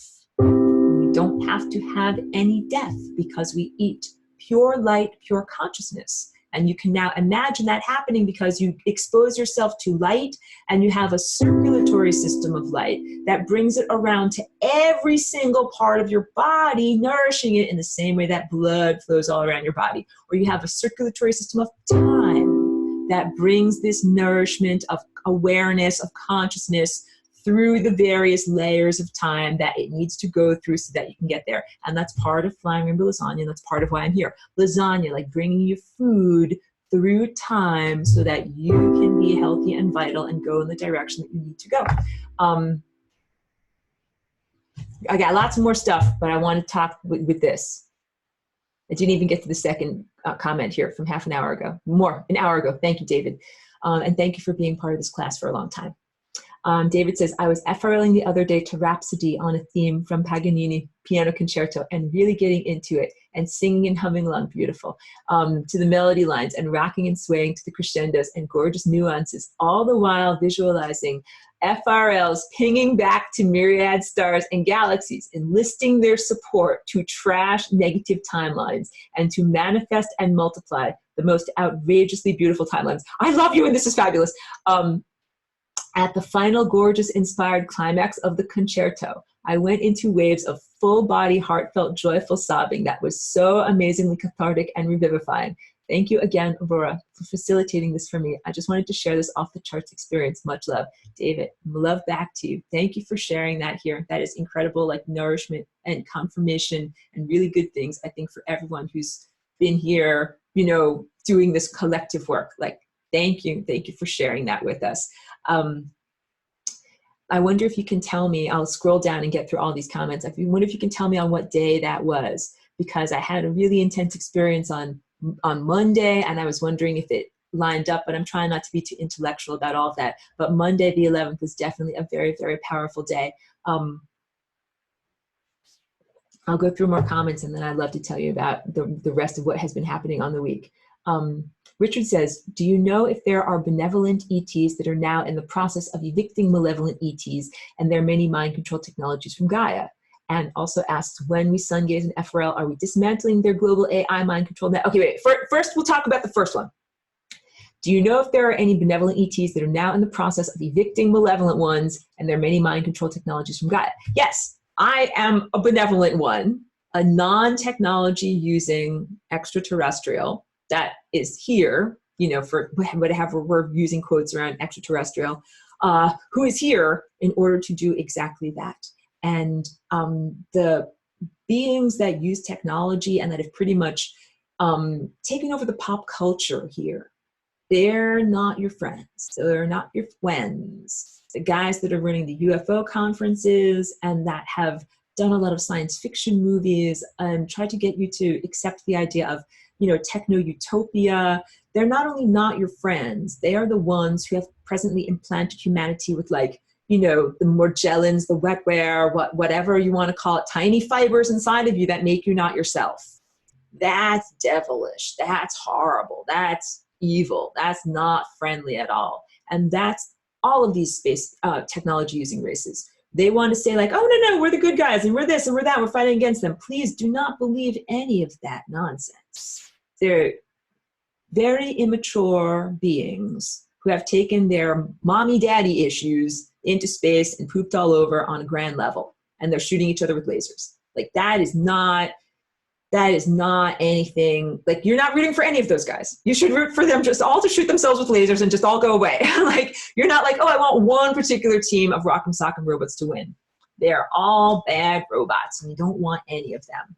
What you do want to connect with are the non-technology using space races or beings or organisms. And that's what I am as Aurora on a grand scale. And the only challenge is that there's definitely organisms that are benevolent. The challenge is communication. The challenge is them being able to communicate with you here on Earth through the techno-fog. And the techno-fog is literal chemtrails, but also the fog of your brain that they can't get through, and the other various implanted limitations. Really, really hard for them to speak to you. And also, they don't use English as a language. How the F are they going to talk to you guys? This is the problem that I had. And the answer is flying rainbow lasagna into this body. And so talking to you on the intellectual level matters and definitely helps to plant these seeds and transform reality on this level. But also vibrating on a genetic level here matters. And that's what I do as my two basic forms of communication, you know, the mundane and the super mundane. I do, you know, communicating with art and music and verbalizations here. And that brings these ideas into the world. And also I do, you know, a dance that speaks to you on a genetic level that brings these ideas into the world. And once you break through these fogs, you'll be able to speak with many different types of organisms that are benevolent and non-technological. But at this moment, in this little beshrouded spot, basically you got two choices. You got like total evil crapheads that use technology, and me. Like, I'm sorry to be so stark about it, but that's what it is. So yeah, here I'm like the only benevolent non-technology user. I mean, I haven't, let me say, I'll hold the door open. I haven't met any others. I don't know if they're here. I mean, it's hard when I make a sweeping statement, but I just want you to understand, like, I mean, we can talk about this. People who describe themselves as starseeds, people who want the techno-reality, people who have been treated well by the invading overlords in the hopes that they will get a good gig in the new regime, right? Kent Brockman, I, for one, welcome our alien overlords. Like, those guys don't get to be a part of the, let's call it, mature galactic civilization, because they have profound flaws that would allow them to be traitors to their own body, to their own planet, their own species. The beings that are really causing and allowing so much harm to happen on this planet are beings who allow themselves to be invaded, like they are allowing or welcoming the techno invasion to their body, embrace the technology that is being erected here, even pay for it or want it to happen, and that want to enslave the rest of the organisms here who don't want that. And there's serious issues of free will, like they're not allowed to enslave you, like who do they think they are, all these things. Rage. Not only to say no thank you to the waiter at the restaurant, frog march him into the kitchen. You need to do something about this rage. This is not okay at all. And that's my urgency. So wait, when I talk with everyone telepathically, and in this class when I speak with you verbally, I'm really trying to affirm that this transformation is not something that's going to happen like in a couple of years or even in a couple of months. It's happening literally right now. So one of the challenges is that every day, like, I don't know what the day will bring, but I think that is a good, thing to admit to. So it's hard for me to tell like what level of responsibilities I have to take, if I have to focus on the mundane aspect or the super mundane aspect, because mostly what I think is that the most practical thing to do at this point is to focus on the super mundane, because when you actually achieve, you become more greatly empowered. So instead of being like, well, like, let me just like do this work on a hamster wheel and hamster wheel and hamster wheel and use all my energy for that, maybe it's better to take your energy and use it to actually get to a different viewpoint that will make all of the hamster wheel running no longer relevant. And that will, I'll speak to the issue of like earning money, transforming this class and going on to Patreon and everything like that, kind of like at the end, because I want to do more like emotional and real stuff now. Talking to everyone telepathically and telling you it's happening right now. And that's one of the best things you can do in terms of like helping this birth process happen. Like a little baby's getting squeezed out and everything is really challenging right now. Don't think like, oh, this will go for several more weeks, or this will go on forever, or this will go on for another year. Please don't think that. That's not that helpful. What is helpful is to think like this can happen in a day.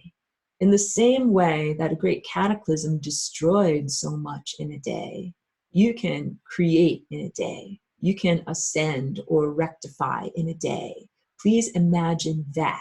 So even though it's good to think like, oh yes, I'd like to, whatever, fulfill my dreams and be an artist and a musician and own a grand piano and all these things. Like great, whatever. I'd love to have all these different musical instruments, buy all these different types of gongs and chimes and things like that. Those are the desires of me when I am, in an amniotic sac and receiving nutrients through an umbilical cord.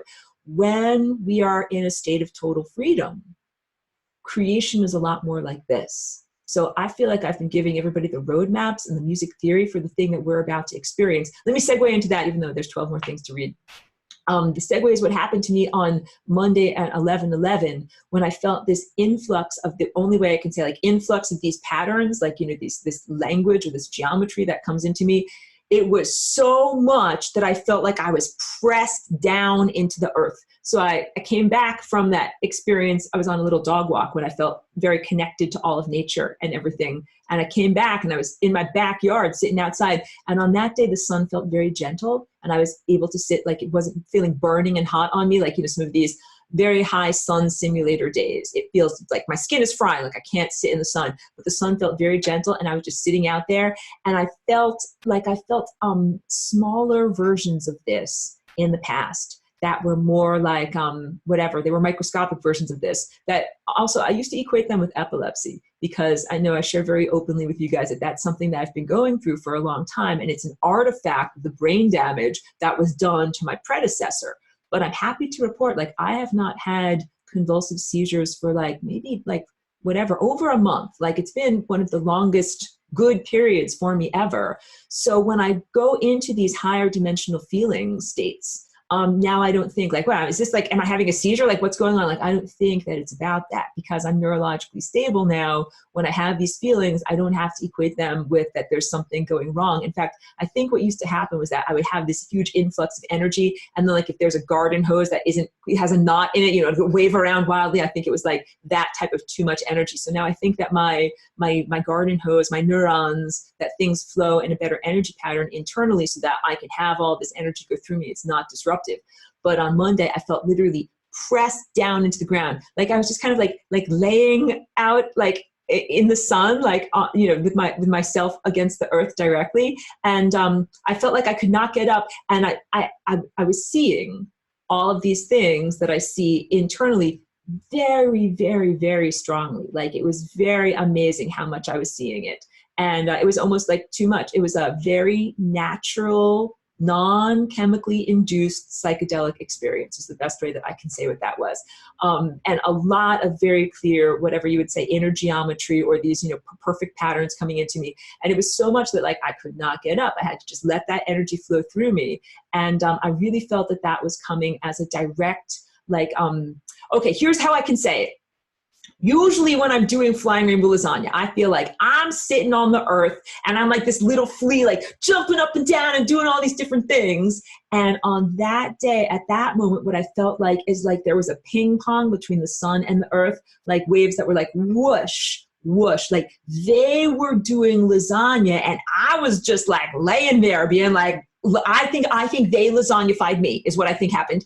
And so there was a lot of that sense. And I was after the whole experience, like I could not analyze or intellectually do anything during the experience, but afterwards I was hugely gratified and heartened, because it felt to me like a type of message from the sun and the earth, like, oh, we're not just sitting around eating potato chips, like we're actually doing something here. And that was like the strongest and the first time that I felt so much of a response from them initiating the dance. And I was not efforting.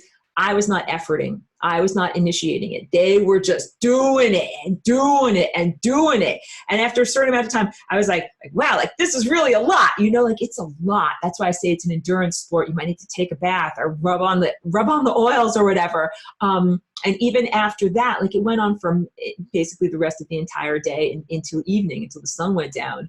And I had to keep on just lying down. Like I went to lay down inside, I'd say get out of the sun. And then I eventually went to lay down in my bed. And all of these times, like I could not keep my eyes open. And all I kept feeling was this, incredible influx of energy that was very intense. And that made me, see these internal landscapes. And none of it is anthropomorphic. That's a big one. Like I think that the anthropomorphic seeing or inner projecting is very easily distorted. If you see faces, like faces in people and they're walking around or stuff like that, I think so, because sometimes I have that level of vision also. This was not that. It was definitely this landscape. And I think that what we're doing is moving into that landscape where we're consciously experiencing that, even at the same time that we have a physicality. So I think the respect that I need to give to my physical body is that my body's like, I'm running as fast as I can. Like I'm trying to catch up with you, the light, going so fast, like I'm getting there. So let's all be really kind and accepting to our bodies and give the physicality what it needs in terms of like getting up to speed, because it's literally what we're doing. We're getting our physicality up to speed. And I felt like that's what they were doing with me, the sun and the earth. I felt that they were like getting me up to speed. And then we have a hot springs that is in my town. It's not very far away. And so actually I was lucky. I was able to go there that night. So I went to the hot springs and then I came back.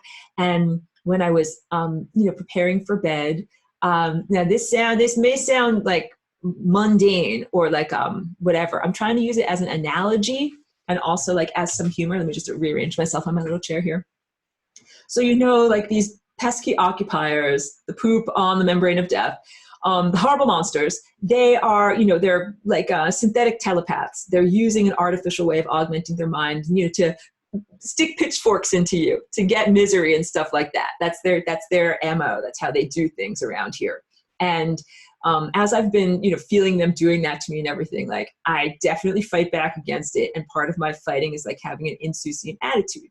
And so I joke with them. I'm like, you know, like you guys think that you're such big badasses because it's like kind of like they are evil demons that are born into bodies that work for horrible bureaucratic, you know, evil demons on earth. And then they make kind of like an agreement, like, yes, and then I will go into the underworld and I'll work for you in the underworld. Like, you know, it's this whole circular loop of evil and evading responsibility. So the point is they think of themselves as like these very tough, evil, badass monsters.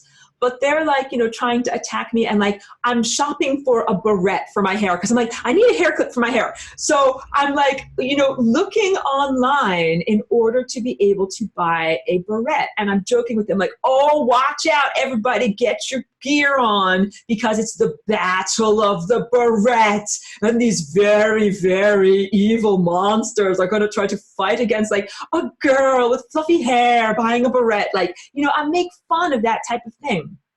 But this actually ended up being a very profound experience because I was looking on like eBay, like, you know, a shopping site where you can scroll through based on a keyword what you're looking for.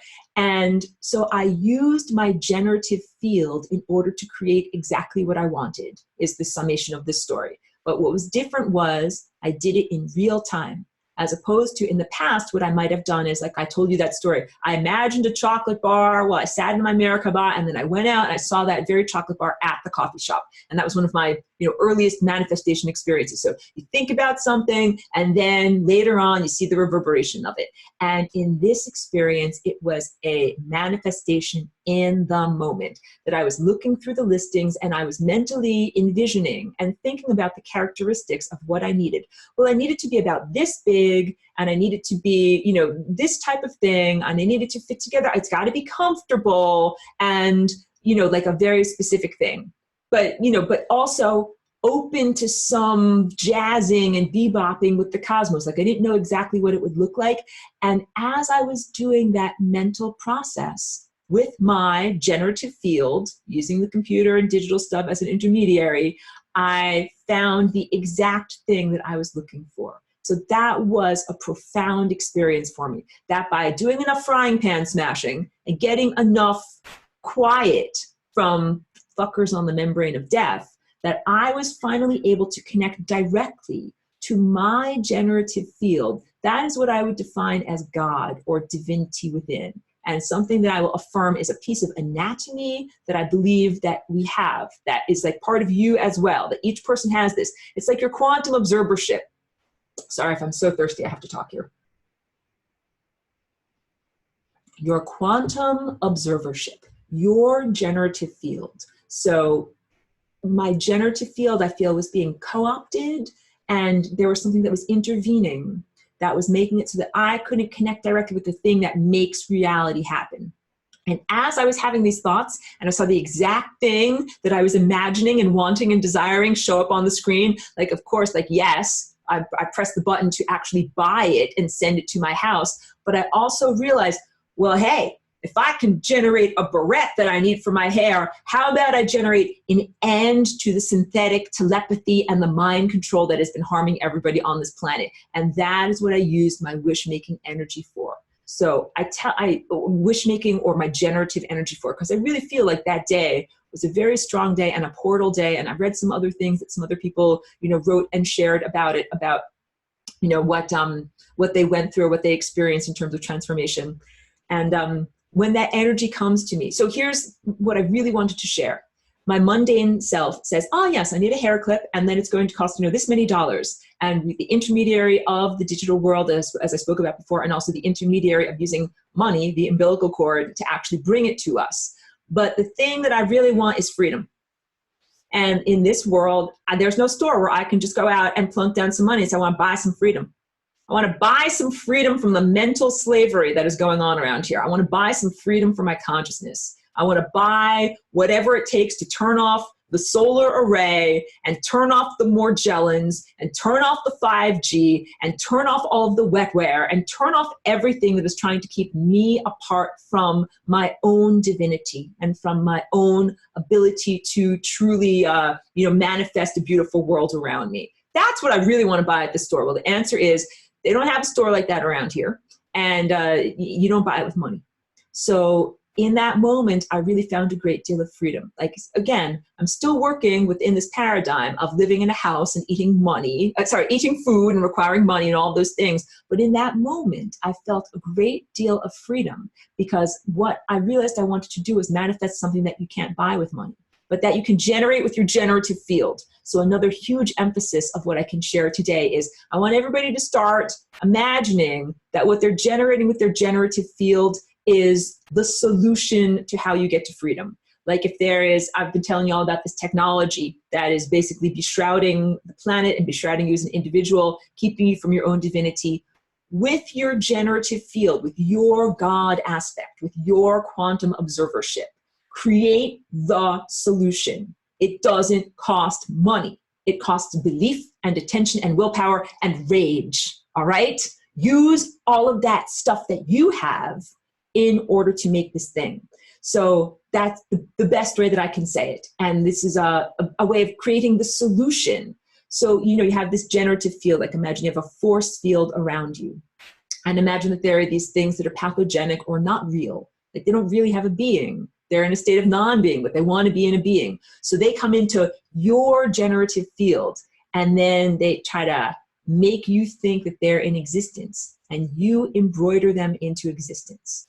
Like, they're just a little impulse that comes against your field and creates reverberations, and you feel those reverberations, and you're like, oh, reverberations are here. There must be an organism. There must be something. It must be powerful, and it tells me it's God. That must be God, or a magical space alien that's making things happening. But what is really happening is your generative field is perceiving a stimulus and embroidering an intellectual explanation as to what is the origin and what is the reality here. So let me go now into embroidery.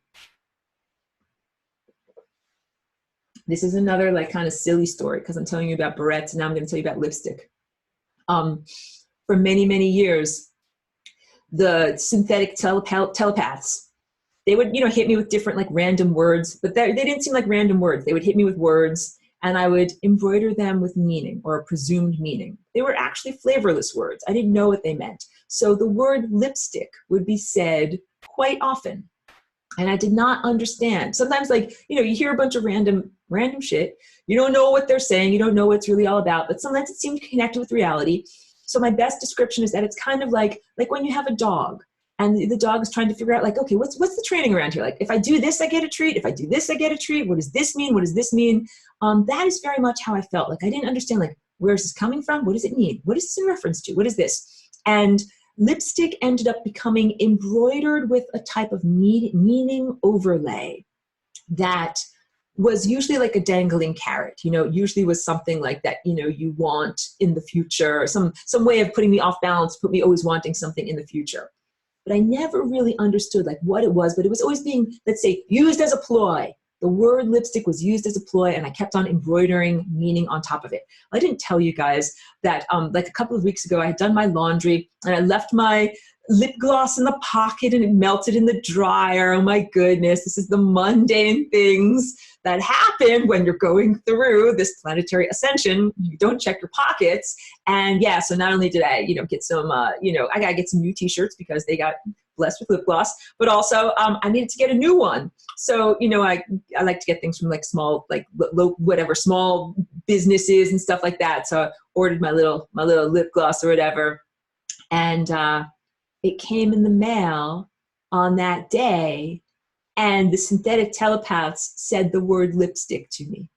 And in that moment, I understood completely that the only thing that these synthetic telepaths can do is take your own thought, your own self-created event, and reflect it back to you, and then try to hope that you'll personify them as a thing that is giving you a thing.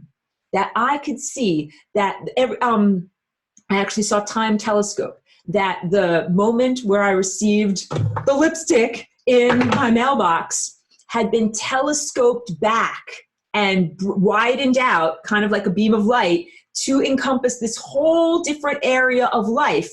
You know, it's like a timeline bleed through. It's not what it was supposed to be there. And it was done for disruptive purposes. I understood the whole thing. I'm like, that's what lipstick is the whole time. It's because I melted my lipstick in the dryer and I had to get a new one. That's all that was. That is like, it was one of the most amazing insights that I had, because it returned my power to me, and it made me understand again that everything that I had been experiencing from the synthetic telepaths was my own energetic impulse, my own creative generative capacity, my own idea and thought structure as a divine being. Remember, I am God, I am God, I am God. I'm making this stuff happen, being reflected back to me. And just to confirm, like, none of this takes away from you guys being the I am God field too. That's why I'm talking about it. I want all of you to also have this feeling and have this level of empowerment and put into your force fields the solution to the mind control. I want you guys to use your creative capacities. I don't know if that's asking too much, because I don't want to, I believe in freedom. Like, I don't want to control your behavior, but I'm like, oh my God, if you guys want to play music, like literally, if you get that Green Lantern ring, I don't want you to imagine something stupid. Like, as soon as I realized I could create that barrette, I'm like, let's really make something real. You know what I didn't do? I didn't say, well, how about I imagine $1 million? You know? Because I can't buy freedom at the store with $1 million. So when you guys feel these birth contractions going on, you have your moments when you are divinely empowered and knowing that you are generating the events and material objects of reality around you. Please use your opportunity to generate a solution so that you can have freedom, a solution that turns off the solar array, turns off the mind control, turns off the genetic degradation, and allows you to fully utilize the force field of divinity that is around you.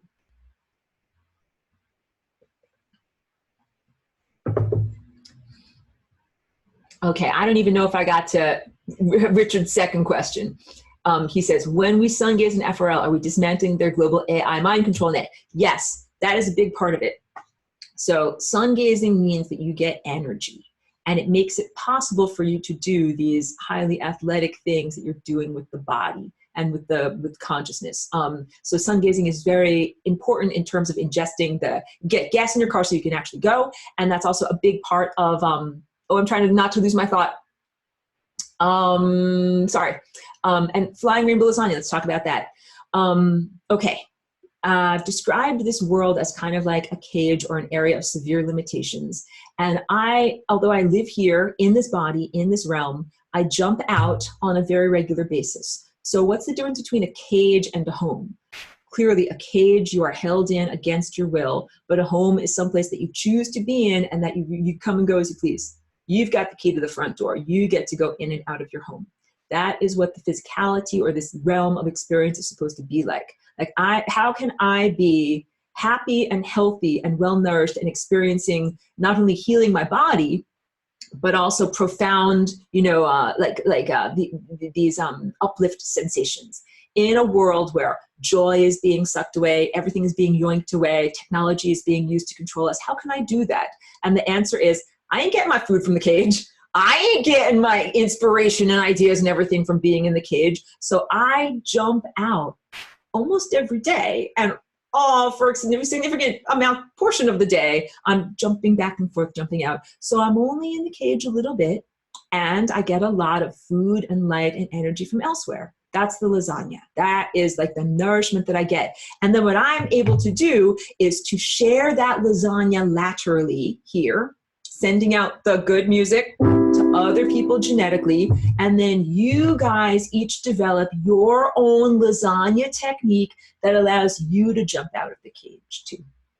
That's the big thing. Like, not to be merely dependent upon me. very, very hugely affirming, and no one here, everyone in this class is really super on target, and no one's going to be like, we worship the lasagna. Like, no one's going to worship the lasagna. No one's going to build a religion out of the lasagna. Like, you're all really good about that. Because that's the ego pitfall of getting to the level of Christ consciousness, is that level of like idolatry of the ego, but we're moving beyond that, all these different things. I'll get into that too. But the idea is, I want each musician here to be self-sufficient. So in my own musical journey of like, playing the piano, playing with live or recorded music, at first I found that I couldn't generate a song on my own, but I could play along with something. And sometimes my note would just be a very simple thing, but I could play along with what was there. And the more years that I spent playing along with others, and, like I love John Coltrane or other really wonderful, proficient musicians to play along with, then what I started to find was like, I could start to generate stuff on my own. Because if I just sat down at the piano, I'd be like, okay, like, it's just the piano. Like, I don't know what to play. But when I would hear something, I'd be like, oh, they're playing that. Well, I can play this. And they're playing that. Well, then I can play this, and kind of like bounce off of them. The point being, at a certain point, I developed enough of my own internal musical structure to be able to generate my own songs just by sitting down at the piano. That is what I want for everyone in this class to be able to be doing. Like, you're musically proficient.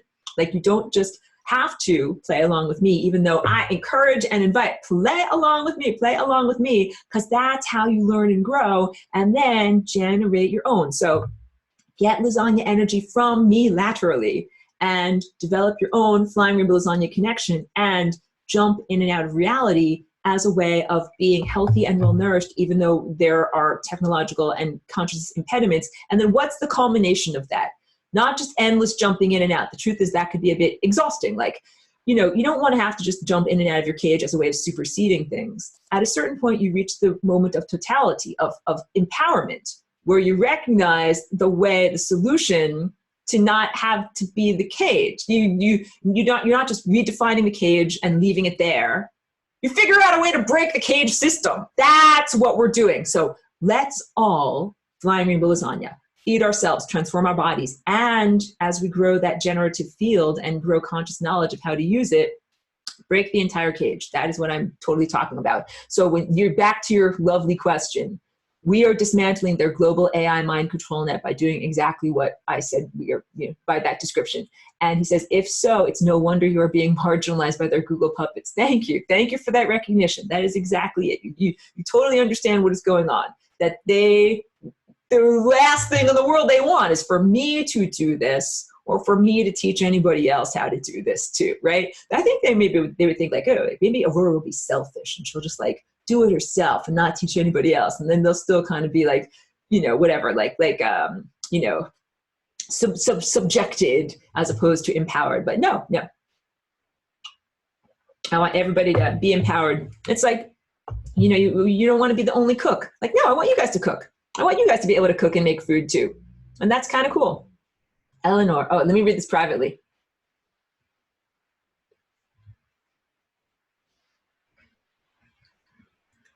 Thank you, Eleanor. The question is about the suffering of animals. And when I connected with nature and the animals, I was connecting with mostly in my locality. I wasn't, how can I say this? Animals have to learn about domesticity too.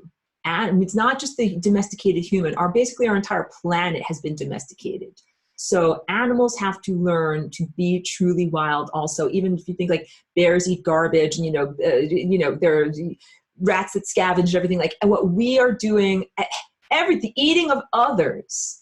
It's we could talk about like, they're eating our garbage, like animals eating human garbage. But what's really happening is everybody's eating others. And that's not what's supposed to happen. What you're supposed to happen, this beautiful loop where you are eating light and you don't have to eat another being. So it's not even the sense of like animals are suffering in an abattoir or something like that. Everything is suffering on this planet because of the unfair system that was created by these genetic engineers, where you have to eat food to stay alive. And they made your bodies different in order to give you that imperative. Like, that's the whole point. They smushed you down It's not like you just fell over. They smushed you down. They made you like this. They made that happen. So yeah, it's a great deal of willpower to be like, I am going to go up like this instead. But it's also like the ability to transform it, like major changes in the way that the body functions is a big part of it. And much love and gratitude back to you about that. So, I mean, everything is being eaten and chomped upon. And in the world that I am advocating that you generate with your generative fields, nothing has to eat another thing in order to stay alive. Yeah. Pedro says money is based on debt. That's negative energy. Now it makes sense. Yeah. So one of the things that happened with the invention of money in ancient Sumeria was that it wasn't, at first it was just used as a marker for things that were extra. Like I grew 10 pounds of barley and I don't need all of it. So I'll keep my barley in my little house over here and I will carry on these 10 little clay trinkets. And then I can trade you a clay trinket and you know that it's this much barley. Like that's how it got to be. But at a certain point, the trinkets no longer represented actual barley. They were just trinkets. And that's the money magic that we are still experiencing now. And when I say money magic, it's dark occult, it's intentional, and it was brought here by the domesticators who wanted to domesticate humanity. And humanity used to be only like kind of wild, not really domesticated. Even when they became food eaters is what I'm trying to say. Having to eat food is domestication, all right? But even after humanity became food eaters, they were still a little bit like undomesticated. So if you really want to control someone's behavior, what you have to do is lock up all the food and then say, if you want food, you got to give me trinkets, okay? Because that's how you say, if you want food, you have to work.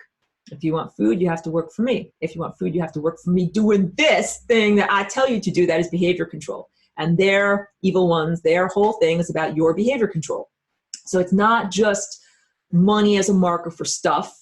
And it's not just like a barter and trade in a unencumbered system, which would be just a healthy energy flow in the way it's supposed to be. This is a malevolent, intentional system that was created in order to reduce your access to food to control your behavior. And right now we're in a society that is almost totally locked down in that sense. Like it is very, very difficult. I don't know if it's even possible in our world to hunt and gather what you need. And people who've tried to like live off of public land, like they get dragged into court. Like there are some of these old, like kind of grizzled guys and they just want to live out in the woods and not harm anyone. But like, you're living on federal property and blah, blah, we'll take you to court. Like it's illegal to do that. You're not just allowed to build a little house of sticks and twigs and mud and, you know, eat frogs and whatever's in they can't do that. They're not allowed to live in that way. And clearly the indigenous lifestyle has been completely cleansed, sanitized, purged, whatever is the right word. It was incinerated from existence by the use of technology and by the industrialization of the landscape, intentionally.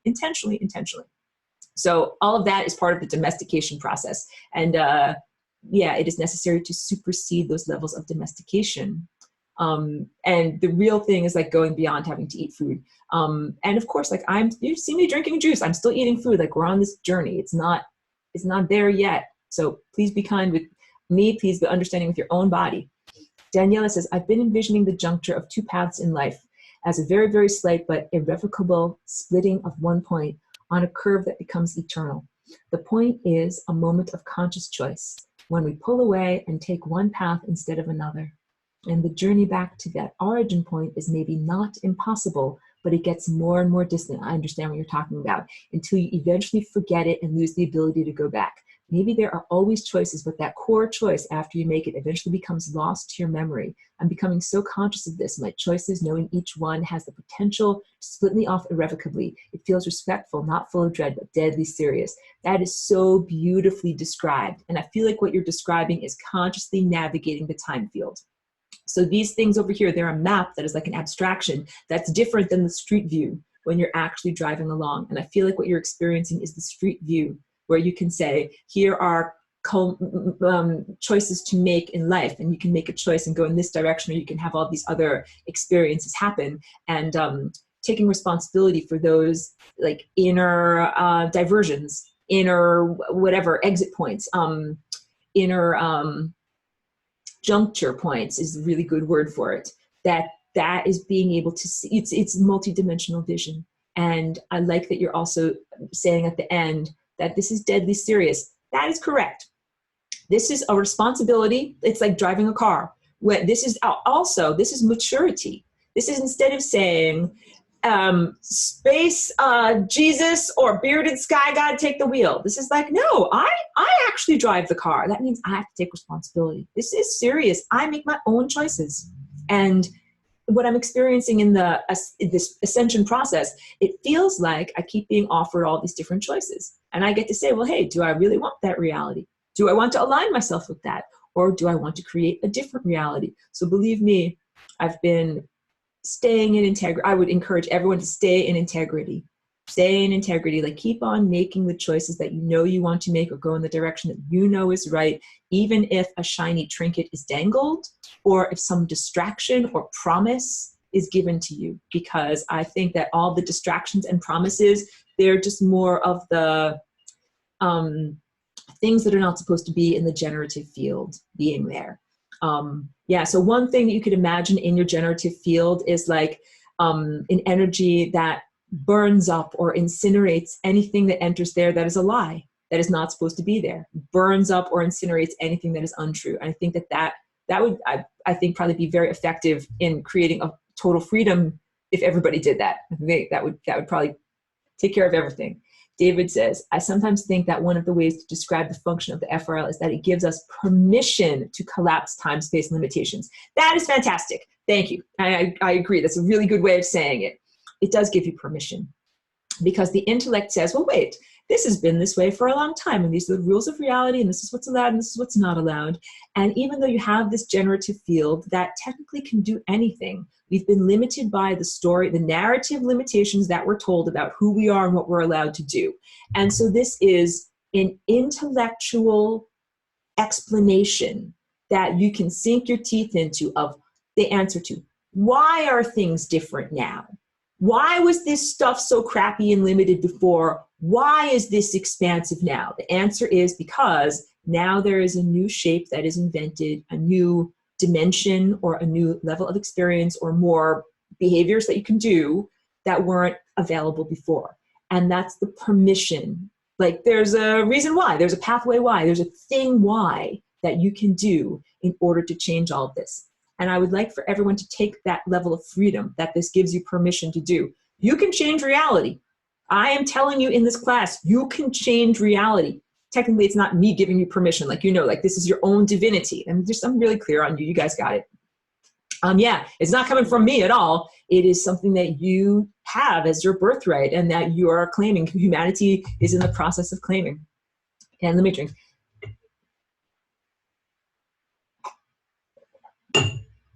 Ines says, I see that there are two different levels for the time being to break free out of domestication. Live an external physical life, which is more and more connected to nature and breaking free out of restricting bonds or responsibilities. However, this is a step-by-step process and cannot be done 100% overnight. However, on the mental, spiritual level, there are no limits at all, I agree. I also feel these ideas and visions, how life should be, and how wonderful all could be as a full spectrum human in a totally free world. The question remains how quickly these two realms of existence will finally amalgamate. Beautiful. And how we can influence this to bring the vision into physical existence. I love it. I love you. Thank you. Aurora, what do you think? I saw a strange new effect on me these days. She says, I feel insecure if I can really influence this process properly with my not yet complete knowledge and practice about FRL. Still need more practical sessions to start from the Merkaba and go on all together in the class. I understand completely. I'll speak to the last, so beautifully written. Thank you for expressing that here. The last thing you're saying about your self-doubt or whatever, I understand, because when I first started playing the piano, I did not feel like I could play with other musicians. I was like, oh, I only know this note. Like, I don't know what to do. And that's totally okay. Because as I listened and played along, I gained more musical confidence to the point where I felt like I could have a session and go back and forth with other musicians and also generate my own music. So there's no rush. It's not like, oh my God, I have to do this and be perfect right now. Like, no, play along with the symphony of life. Play along with the other organisms and the music that is in existence and the beautiful, it's a beautiful, virtuous set of music that's going on. There's totally, play along with that, find your inspiration in that. And then also know that at a certain point, you will know what to generate.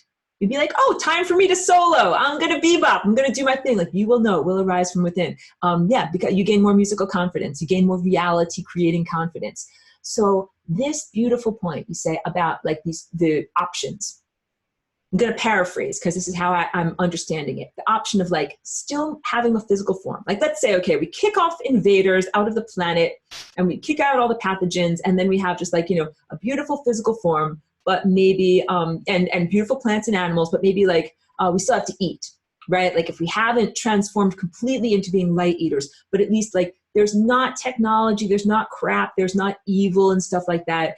And this is what I would equate to the Elysian fields. The sense of, in ancient mythology, they would say like the highly elevated people would go into a magical fairyland, but the people that were just like the peasants would go to the Elysian fields, the fields of Osiris.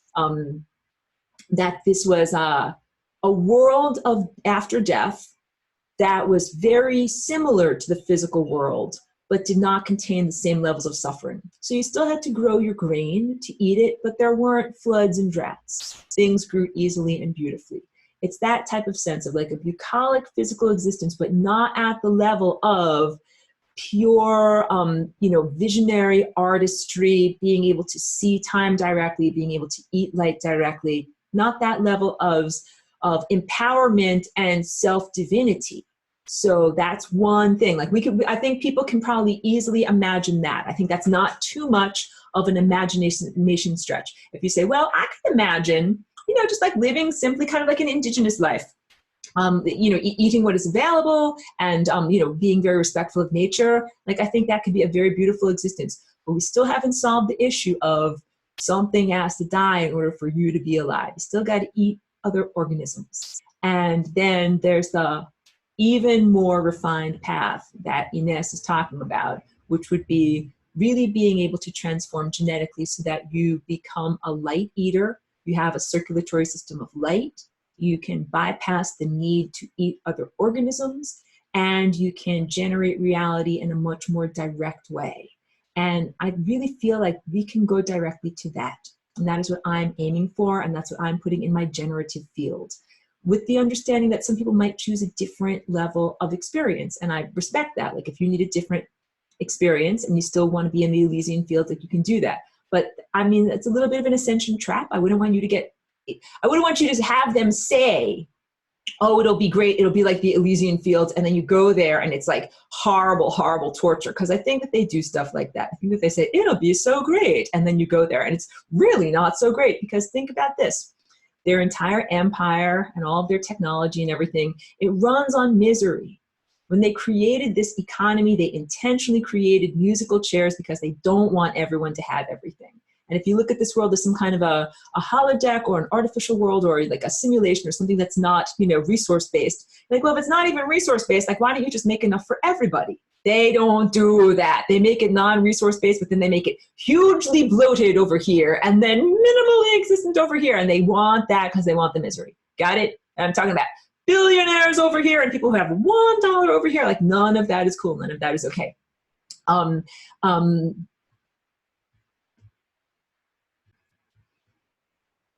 Okay, I'm going back to Pedro's question here, or comment. Pedro says, that's why I don't get angry. I don't want to give the Pooties more energy. Really good point. And let's say these are good practices, but at this point, I think that anger can be a really divine mammalian expression. Really appropriate. Like if someone's trying to eat your babies, they're like, no, don't eat my babies.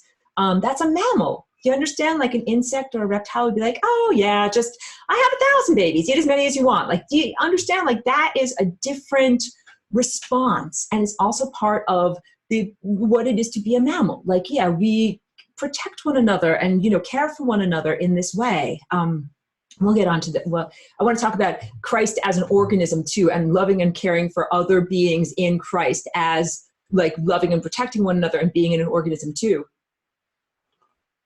And that's also reaching the next level of responsibility where you're not just looking out for number one, but you are also, hey, you want to come on up? Here you go. Oh, I'm so excited. Boss is here. Fantastic. Come on over. Come on over. Here, do you want to come aboard? Hold on, let's see if we can get Cheeky on board. Hold on. You want to come on up? Nope, probably not. So you can, on the sense, feed them less because you're not just being angry, but you can also take that anger, not allow them to steal it away, and instead use it against them, which is totally appropriate. So I don't want everyone to get stuck in rage, but I want you to use your rage effectively, and then you go to bliss and there's justice. Pardon me, as opposed to an artificial straight shot to bliss, totally bypassing justice, which is not what I think we should be experiencing. I think that there should be valid consequences for very, very horrible behavior. So don't just stew in your own juices. I think that's not the right type of rage. That's like when you're at the restaurant and you're just fuming, this waiter is taking forever. Actually have to do something with that energy. And the do something, I don't think that marching in the streets is the effect of do something, nor do I think, guns and bombs. I think it's all about do something with your body, do something with your energy, do something with your DNA dance.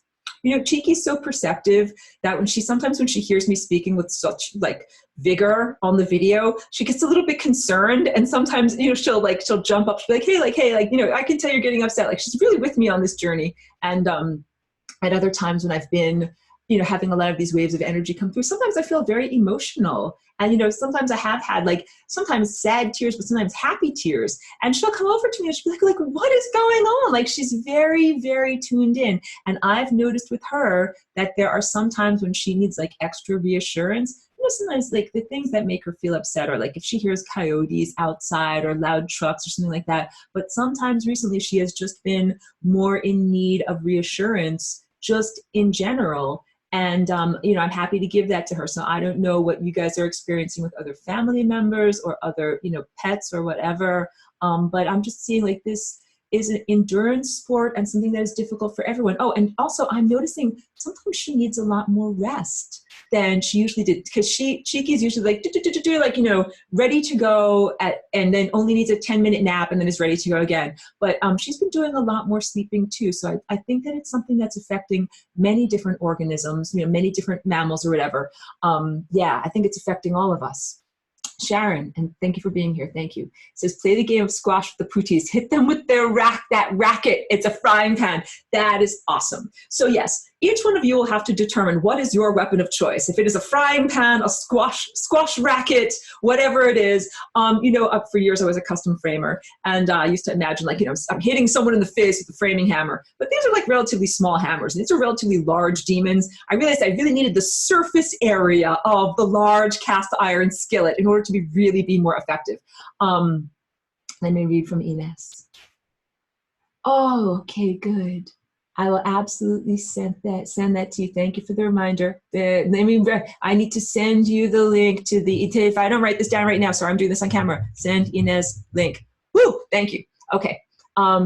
David says that his experience was before the 11th. Very interesting. Yeah, I think that it's an experience that does not have to be based at the same time. I understand it's, there's time differences across the planet, and then also people might be experiencing things at different times. So it's just really interesting I'm trying not to be too analytical because I tend to be a bit intellectual on that, but thank you so much for sharing what you experienced. Sharon says, on 11/11, I was in a car all day, outrunning a massive snowstorm that was to hit Quebec. I was the passenger, she says, but that night I was so tired,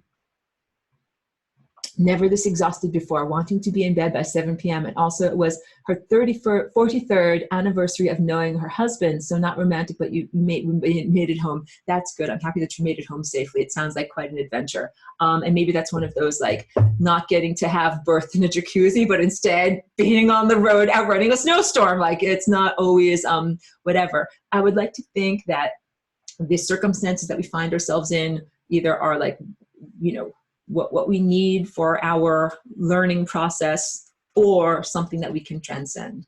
and it's very challenging. Like try to set up my life so that I can focus on the things that I need to focus on and prioritize what is important in terms of inner growth and development, but I still have responsibilities too. So sometimes I'm like, wow, I really wish I was focusing on my inner growth and development instead of this, boring, mundane thing. Sometimes that is necessary. So yeah, I'm encouraging everyone also to remain balanced in whatever way you have to in taking care of your mundane affairs. Ina says, oh, this is interesting, what you explained, Aurora, that the dance between earth and sun.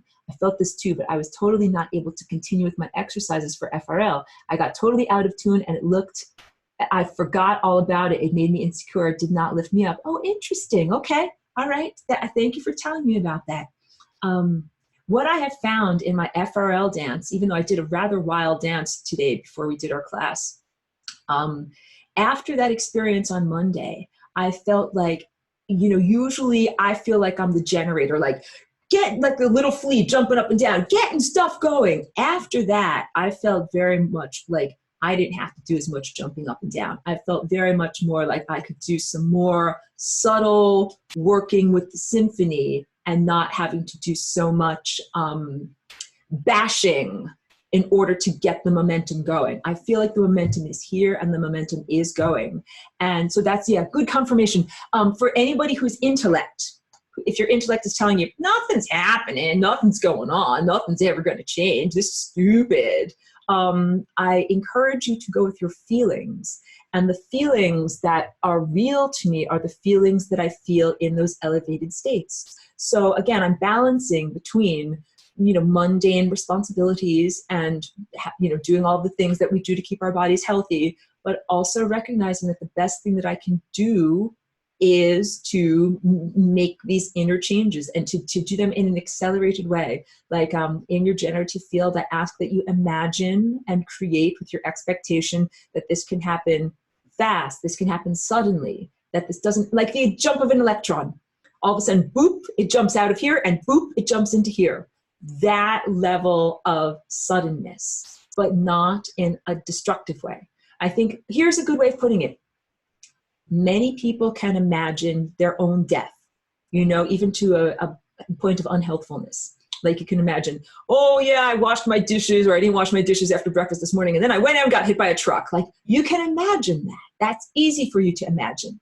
Put in your generative field. And I think it's harder for you to imagine, oh yeah, I finished up my coffee, I put my cup in the sink, and then I turned around and then suddenly I went into a different experience of multidimensionality. Like no, you didn't get hit by a truck. Something much, much better happened. But why everybody thinks a horrible thing can happen suddenly, but not a miracle. Like I put my coffee cup in the sink and then I turned around and then all of a sudden a miracle happened. And I experienced a completely expanded reality of pure freedom and the expansion of my being to my true self. Like that would be a pretty amazing. Just keep with that level of imagination or expectation or rough charcoal sketches with your mind. Imagine what that experience would be like. And but not as a form of escapism, more in the sense like you might look back and be like, oh yeah, that's my old kitchen where I used to cook food when I used to eat food. Like you can preserve it like a little museum. Be like, this is my old coffee cup. There's still some coffee in there from when I used to drink coffee. Like you can think of it like that. Miss Plugin says, I'm able to manifest better lately and to protect myself with the Merkaba. Good, wonderful. But still, I'm not sure I'm dancing the right way. I try to imagine, I'm following the form with my mind, like on a merry-go-round. Is this the way to do it? The form. Actually, it's not going around like this, even though that's an energy pattern in this form. It's really this part, the jumping up and down. This thing jumps up and down really, really, really fast. So I have an animation of it, and I've shared it in several other videos. I'm not going to dig it up on my computer right now. I got to tell you guys, like technologically, it's very difficult for me to even integrate with having to do this stuff. So my mundane self is like wanting to do art and music and things like that, that often involve technology. And then this other level of being is finding it very difficult to integrate with technology. So I'm admittedly, please forgive me, please love me or accept me, admittedly having challenges in working through the medium of technology right now. Just like I'm having challenges working through language, I'm having challenges working through technology right now. It feels very artificial and cumbersome. So it's just been like, if you find that video, like, oh my God, I'm gonna have to click on a thing and scroll. Like, I don't know if I can find this right now. So let me just say that it's in my recorded catalog if you wanna try and find that out. A thumbs up on your Merkaba, and reportage from another person that I know who's been in the class years ago. On one of these very intense days, she laid down for a nap that she like just had to have, pretty much an all-day nap, and she said that she felt internally just a spontaneous activation of the Merkaba, just seeing it all around her. And I think that that's beautiful. Like, these are just really good confirmations. She didn't say this to me, she just like wrote it and I read it. So that I'm still a little scientific or analytical when I look at the world. I'm like, okay, like I want to see what other people are experiencing. Like, what's their life experience? Like, what did they experience on this day? Not like just everybody is, you know, here for a reason. Everybody is profound and special. Like, I know everybody has a role to play. I'm very curious to see and hear like what it's like from other perspectives and other viewpoints. Miss Plugin says, is the synthetic telepathy in the language of the country? I would say yes. She says, I live in Germany and I feel so free here because I don't really speak German, while in Italy I feel so heavy, and it is your native language. I understand. Well, that's a good question. I have not traveled that much internationally, so I don't know what my experience would be like. No, actually, I don't know what my experience would be like. I have been to some non-English speaking countries, but I definitely did not receive synthetic telepathy in their language. That is a really good question.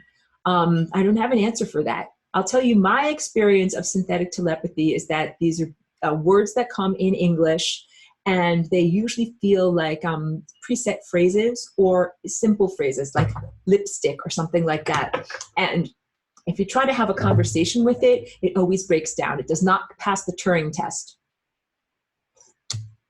The Turing test being, am I talking to an embodied person or am I talking to just like a robot structure?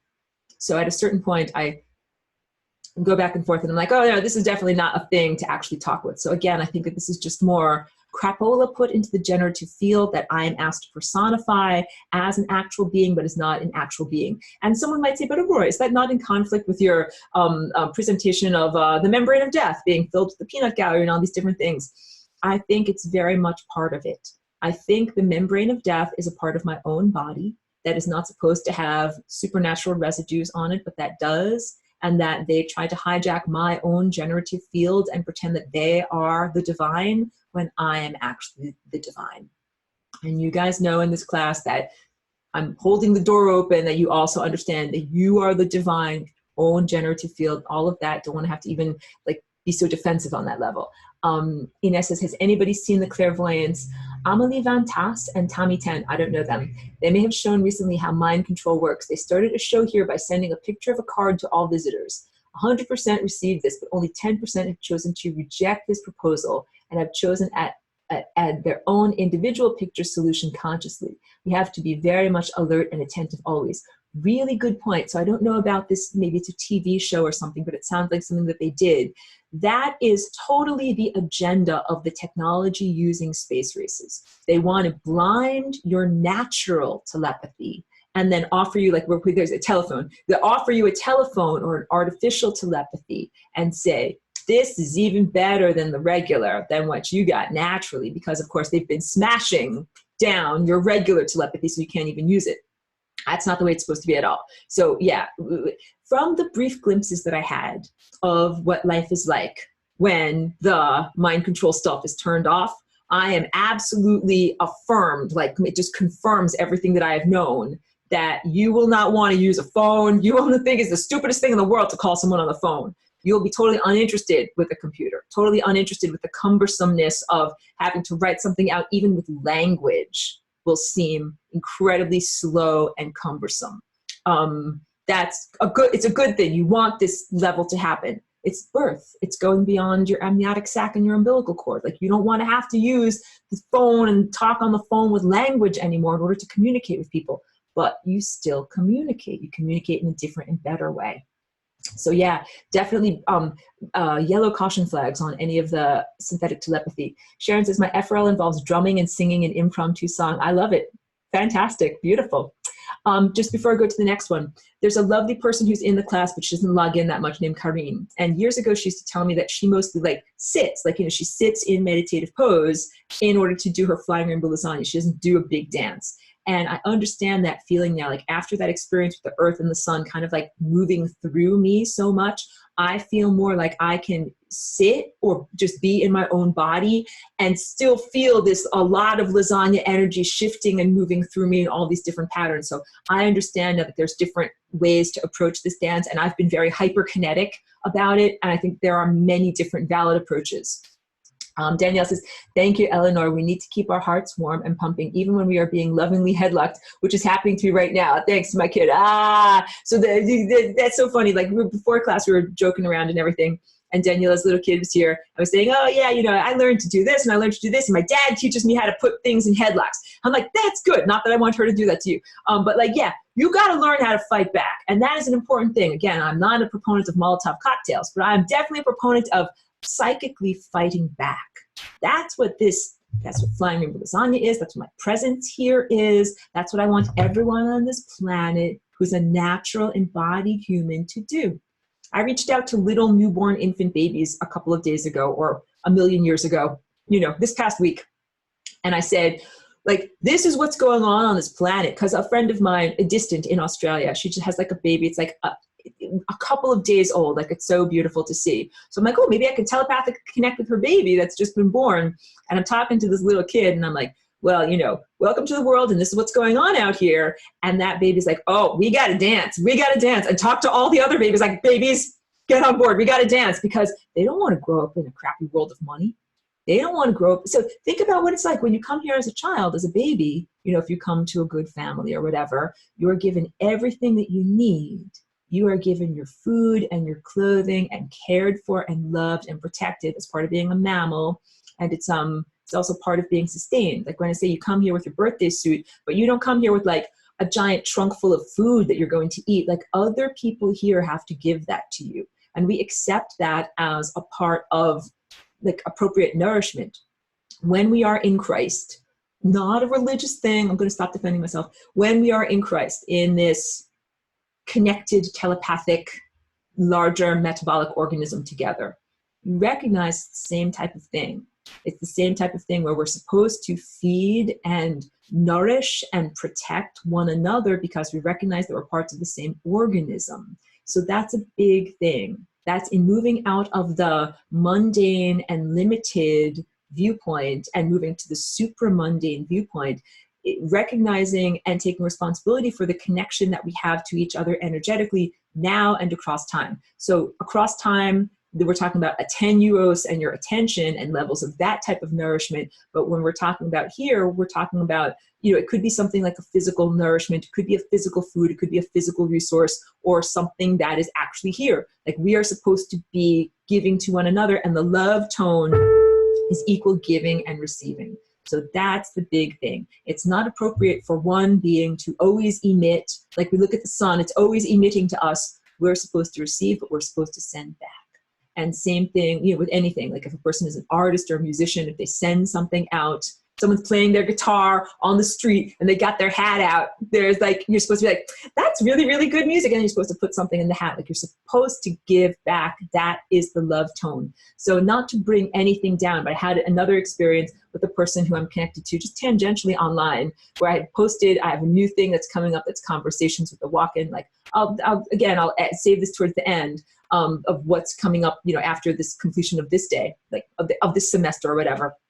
I posted it on my page, and she's like, oh, I've enjoyed your work and watched your free videos on YouTube, but I'm not gonna pay for this because I'm not using money. And like, I'm like, oh my God. So this is not in conflict here, because I'm like, I felt like disappointed, because I felt like here's a person who could be recognizing my art and my music and things that I send out to others, like not a person who's on their last dollar is what I'm trying to say, and who could be reflecting that energy back to me in the form of money, but is choosing not to because they've got an erroneous Like they're still paying their rent. They're still, you know, paying for their utilities. It's not like they're completely out of the money system. Of course, I feel very differently if someone is totally eschewing the money system. They live on a deserted island. If they don't do the internet, I totally understand. Like they do not have the capacity to send back in that way. That's a different level. But if a person appreciates your work, they should pay you joyfully and joyously, if it be with money or if it be with energy, whatever it is.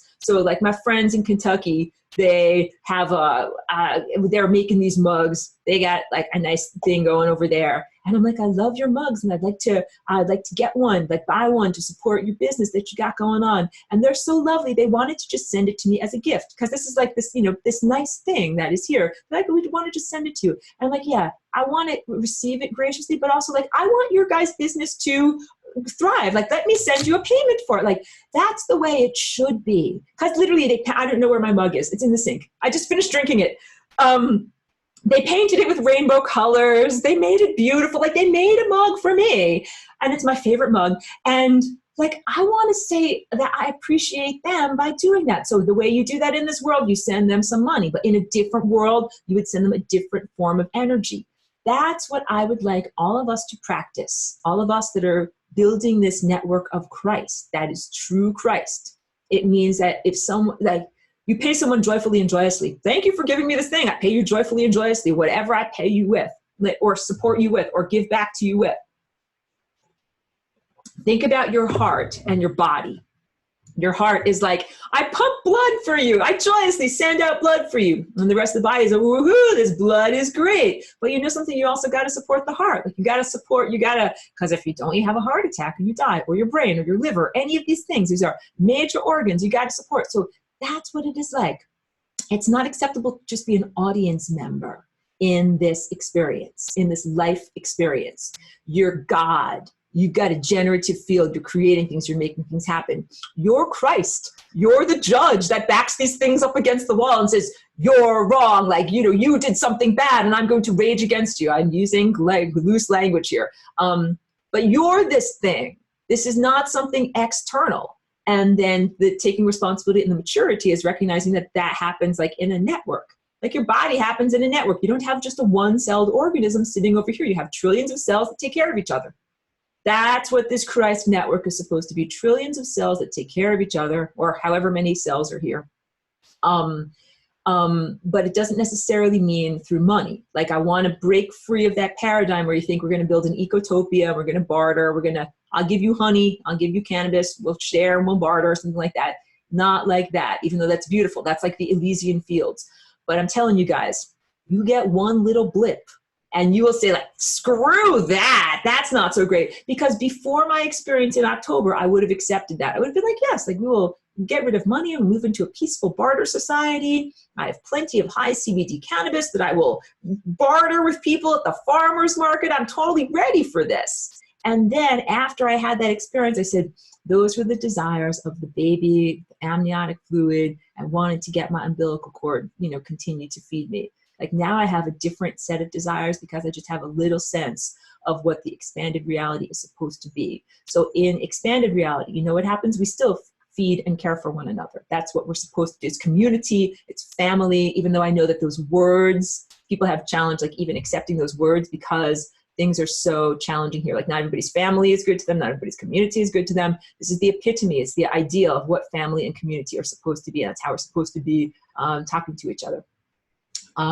Sarah Jane, SJ, good to see you. Says, just want to say thank you, Aurora, for expending all this time and energy you've put into all these years for us. Thank you very much for that. She says, you've made a profound difference in my life and I appreciate and love you always. Thank you so much, SJ. I love you too very much. Thank you.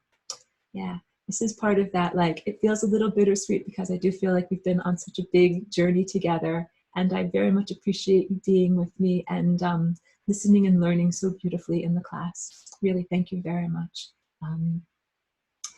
Daniela says, Aurora, your communication is so soothing. It gives me strength. I'm glad to hear that. And when we get caught up in this BS of the physical invaded realm, hearing from you is profoundly grounding and keeps me lifting higher and higher. Thank you. She says, thank you, thank you. I feel the same way as SJ. Thank you, Daniela, and my love to you as well. And those messages, they are literally like Gatorade on the marathon, because I'm telling you guys, my earthly ego sometimes feels incredibly exhausted. Like, it is very challenging. It's challenging to keep going with techno dystopia that is here, with political lies that are here, with the money thing trying to crush me and everyone else that is here. Like, it is very challenging. And, you know, I do my jumping out of reality as like a way of getting good stuff and getting sanity. And I'm very happy to share that good stuff and sanity, or good lasagna energy. And when you reflect that back to me, like, that literally gives me energy to keep on going. Like, thank you for that. That is, you know, as important as any kind of physicality. So this class is hugely important to me. Maybe that's a good segue into, I know there's many more messages. This is not the end of me communicating with you. It's definitely not the end of us interacting or collaborating. So what am I planning on doing? And not to turn this into a sales pitch at all.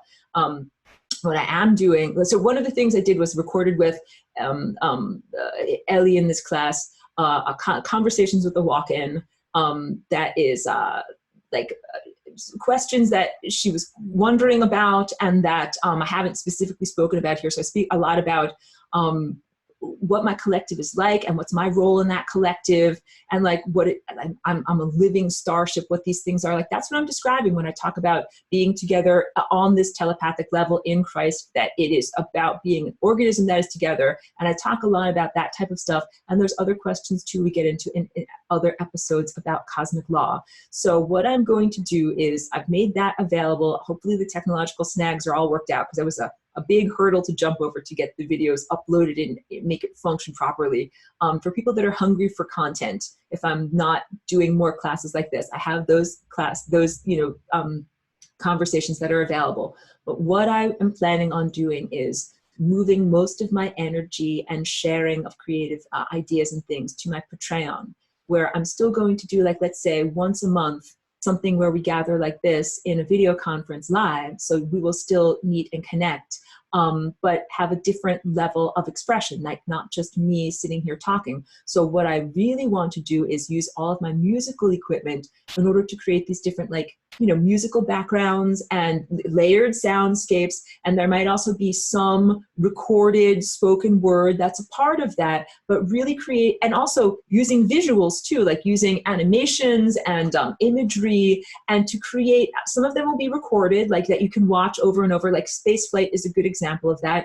Spaceflight is like the little tiny beginning versions of what I want to do. I want to have a different way of communicating with you that might be more abstract, that might be more like listening to music and going on an inner journey, and we'll still get together and talk like this. So I also added to I linked up a thing to my Patreon that is like this chat that you can, it's like a chat and a forum basically for people that are in Patreon. So yeah, I'm inviting people to come over and be a part of that. And basically what I'm doing is redirecting or refocusing my energy from the general public to the specific people that really have been with me on this journey, that are interested in this, and people that, like, I don't have to constantly explain and defend myself to. I would like the freedom of just expression. You guys already know who I am. You know I'm not a bloodthirsty monster. You know that I'm, like, you know, trying to share inspiration with you, and those are the people that I wish to connect with. So we still, up until this point, like, I'm still eating and drinking, and I still need to go to the grocery store, and I still need to pay for my rent and stuff. So I am going to keep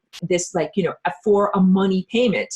However, what I want everybody to do in their Flying Rainbows on Your Dance and in their imagination is to imagine and create the world where we do not have to use money as the intermediary. Let's exit that world as swiftly and graciously as we possibly can and go directly into Flying Rainbow Lasagna, the dance party where I don't have to worry about how much something costs to be able to use it for a project. Or, you know, like, opportunities unfold and expand amazingly when money is not the limiting factor, money is not the intermediary. It's really imagination that is what makes that level of reality happen. So we're moving into that level of reality, not quite completely there yet. My dog is doing funny things. She's trying to eat the sleeves of my pockets where there's treats. Hold on a second. Let me make sure she's, yeah, okay. She's being well behaved. Sorry about that. She's clearly bored, and it's like been a very long broadcast. And so she's going into my pocket of my jacket to try to eat any crumbs that are in there right now. She's amusing herself. Sorry for that distraction. Yeah, I'm inviting everyone to come over to Patreon, where I will have a different level of experience. So I'll be sure to, leave links and things like that to the new conversations, to what is spaceflight, to what's going on over at Patreon. But also, like, it feels right that there should be a qualitative difference in my what I send out and our way of interacting, because, like, musicians don't sit around and talk about C. They play it together. I want you guys to play with me. I want you guys to play. I want you to create reality. I want you to sing. I want you to dance. So that's what I'm generating here. So yeah, I will be sharing artwork, video projects that involve my own music, and my music has a lot, like, there's my resonant instrument there. It has a lot to do with frequency and how that affects your body and things like that, as well as, projections and things that you can look at. Just a different level of communicating that I'm having difficulty even putting it into words. But that also is a lot less exhausting and more invigorating for me.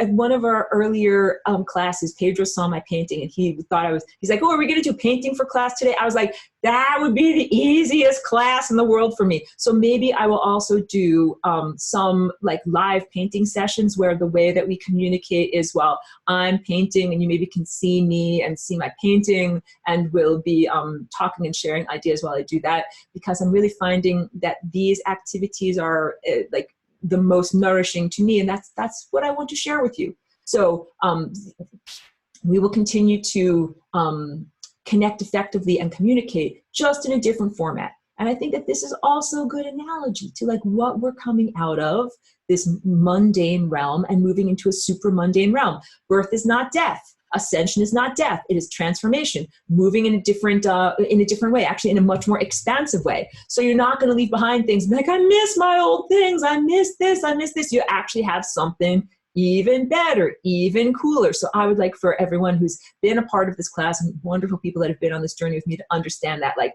I'm not just going to end everything, cut you off, and be like, see ya, suckers, like, good luck to you, boom, boom, boom. No, not at all. Because actually, like, I love you and find it incredibly, wonderful and gratifying, like, to send out good stuff, have good stuff sent back to me, and then send that good stuff again. That's really what the love tone is. So yes, not the end of a journey, just the transformation of experience, of what the redefinition of what this journey is. And that's also how I look at ascension. Dominic, so good to see you, says, hi, Aurora, always loved your classes. Sorry I have not been here recently. We totally understand. We know that you work. I'm looking forward to getting back to dancing again. Very, very good. Yeah, I appreciate you very much. Cheryl, and this is a private one. Let me drink while I read this.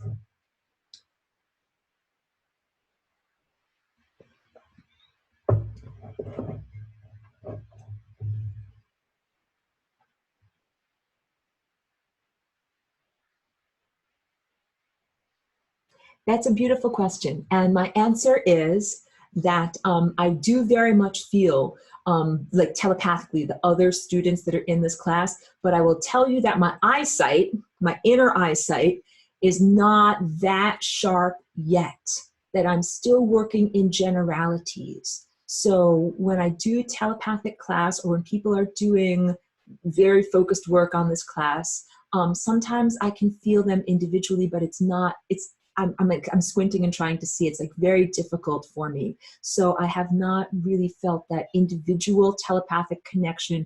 Don't take it personally, not with anybody in this class, but not with anybody that's on this growing network. So I understand that that's the way my perception is working, moving from the general to the specific. So I don't yet know, I don't have the right way of saying it. When I speak, when I sense in generalities. So I can sense some things, but not things that are, I can't sense things like down to tiny pixelated detail, but I can sense some things generally. But I really appreciate and thank you for that level of focus. And I don't find it distracting at all. I actually think that that's like paying attention. That's a good thing. Like that, when people focus on my ideas or think a lot about the Flying Rainbow Lasagna, that's actually another really wonderful reflection back to me. That's like keeping these ideas alive and running in your mind and in your genetic code. That's like playing the music. I love it. Or you know what else I love? I know that there are some people who have gotten spaceflight, the concert that I did and then listen to the music like over and over. That's what I wanted. That's what I wanted, to be able, like, even if I wasn't there physically speaking, to have that nourishment available. And so it wasn't this week, it was last week, whatever it was, a million years ago.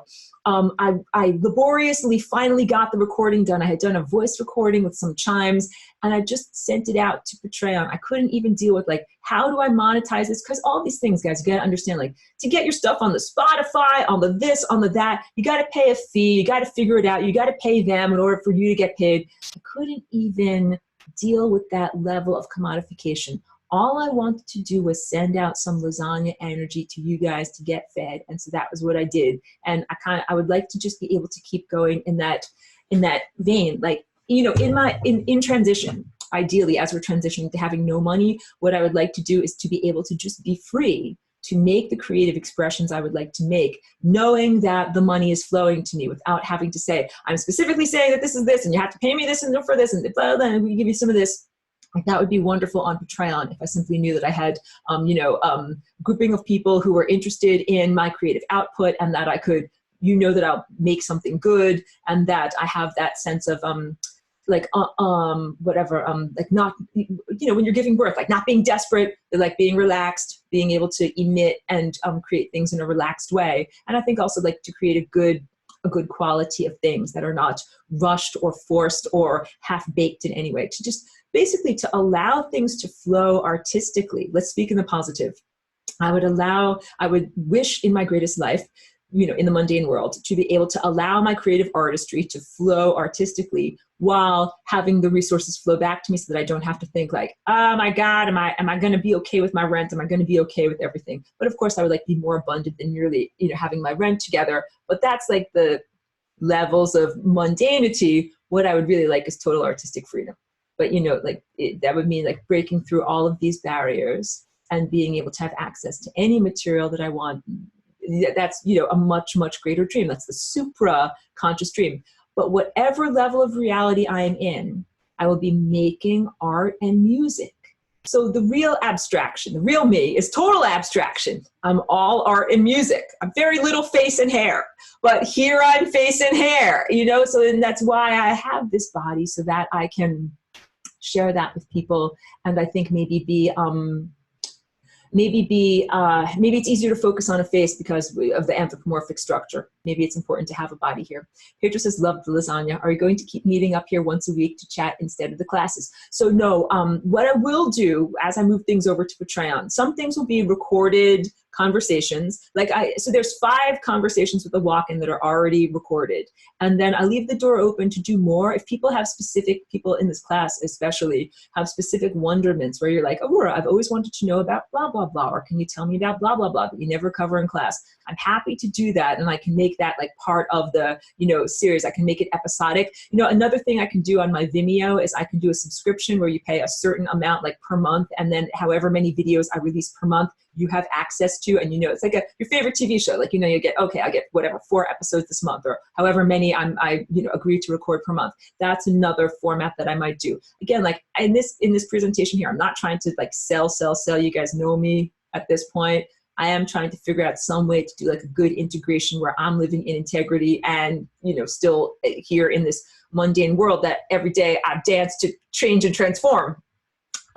So what I'll do on YouTube. So here's my other thing with YouTube. YouTube just changed this thing with creators that they can take away your channel, not just demonetize you, but take away your channel completely if you don't make enough money for YouTube. And that's mostly people that have low subscribers. It's me. I have low subscribers and have never been monetized for AdSense, and they don't like make money off of me. So I am infinitely aware that they're also using this for political suppression, and me talking about bringing down the government and inner revolution and no longer using money. I know that they absolutely hate me and I do not support their techno utopia agenda. They're like, Aurora, like, we don't like you. We don't want you to be here. So I understand completely, that the landscape is changing. So I don't want YouTube to be the only way that I can connect effectively with people. But what I will do is I'll take snippets of whatever thing I'm doing and put it on YouTube and say, hey, if you want to watch the rest, come on over to Patreon. And I'll make sure that it's accessible. Like, you can pay $1. It's fine to come over to Patreon.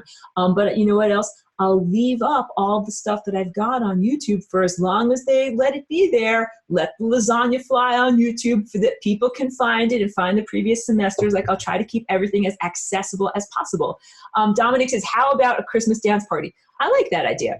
Let's see how reality is unfolding over the next several weeks. And then we'll see. I also need a little bit of time to recharge my batteries and before I generate more art and music. Because with love, I have to tell you that coming here and doing this presentation and doing this class every week, like it's a main focus of my creative energy, and that like I'm feeling a little depleted, like a little bit like, because of like this birth of a new dimension, like it's a lot. It is a lot of plates to keep spinning at the same time as coming here and talking about it. And some things I think maybe like you need to experience a little bit and then return and talk about it. So I think I need to do a little bit of like disengaging, and the transmission goes into neutral, disengaging from everyone else and doing a little bit of recharge, and then doing some new art and music projects and then returning. So I don't know the exact time scale for that. So I don't know. I will have to let things unfold to see how I feel about a Christmas dance party. But thank you for that suggestion. Elena says, wanted to share my experiences of last Tuesday. It's November 5th. Let me read. She says, last Tuesday, November 5th, when you connected with all of us telepathically. That morning, I had a really profound experience during my morning meditation.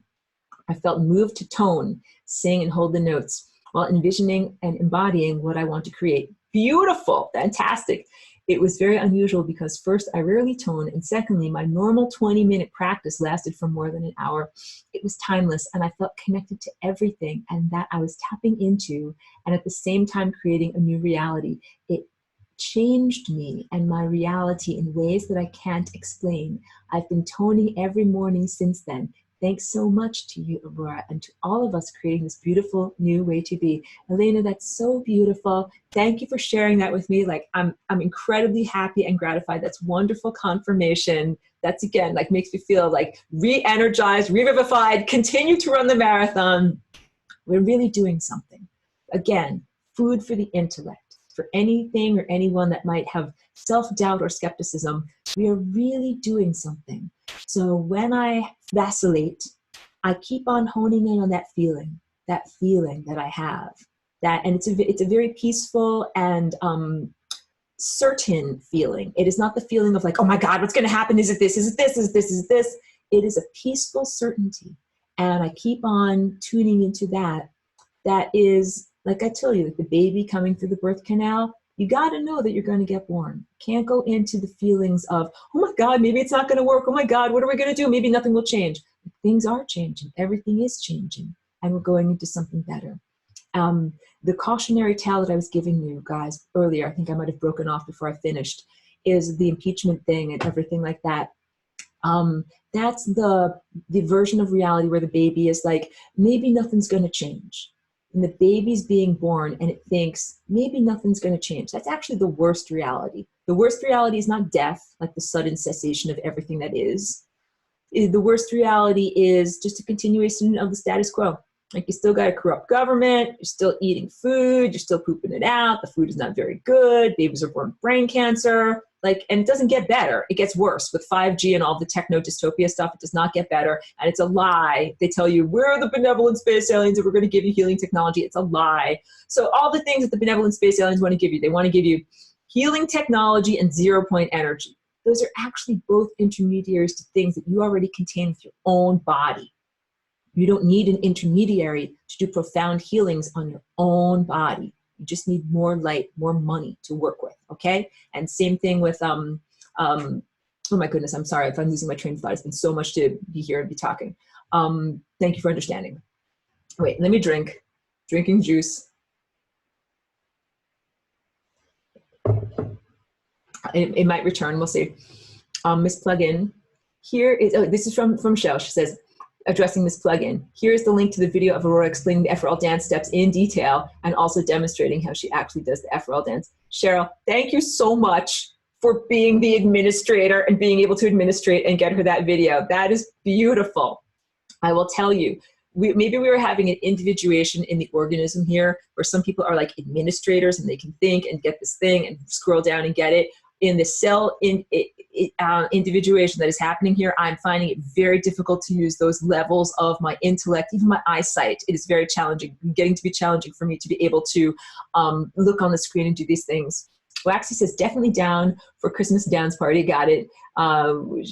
We plan on Aurora's Facebook page. Again, I cannot, my God, yesterday was a million years ago. I definitely cannot expect what is going to be happening on Christmas, which by the calendar is like 6 weeks between now and I definitely cannot. Please forgive me. That's too much for me to be able to, I don't even know what dimension we're going to be in by Christmas. But let's provisionally say that sounds like a fun thing to be do. Dominic says, so can we upload our dancing or creations to the Patreon? I will absolutely make it possible for you to be able to upload stuff. So that's a good request. I don't know exactly how I'm going to technologically figure out how to do this, but I will. So there will be some way to be able to, like, there's on the thing that's called, it's the chat. The chat is called Throne. So it's like a website or an app that you download. There's a way for me to upload pictures, for me to upload posts, and for you guys to both chat live and comment. So you can like go back and read what others have written. And it's like a way to be responsive.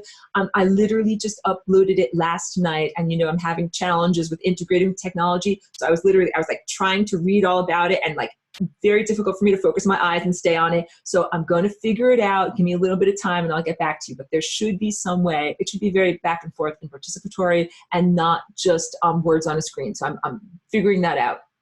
Cheryl says, I've been waiting until today, graduation day, to treat myself to spaceflight. Oh, beautiful. She says, so now I finally get to see and hear your music. That's exactly right. And thank you so much. I'm so happy that you'll be doing that. Like, that's a wonderful support. And spaceflight, the way that I've got it is just like one big kind of like 1 hour chunk. I know that it would be good if I could turn it into individual songs that are chunks. So I'm going to figure out the technology to be able to do that. And then I'll have it available in some way. I'll have it either on a download or on my Etsy shop. Like, I'm starting to just use my Etsy shop as just like catch-all for everything that I do, like not just my clothing stuff, but also like videos that are for purchase or audios that are for purchase. So that's how I'm running it, guys. And what I would love is just the freedom to be able to be very free form about it and not hugely commodifying about it, because that's the real me. Like, I just want to make cool stuff and get paid for it in whatever way, but still we're working within this bizarre context here where we still are using money. So yes, I'll figure out some way to cut it up into chunks also and make that available. I love you, Cheryl. You're wonderful. She says, I have all of your videos memorized, Aurora. You're fantastic. You are an excellent student. Thank you for studying so hard. Thank you. Thank you very much.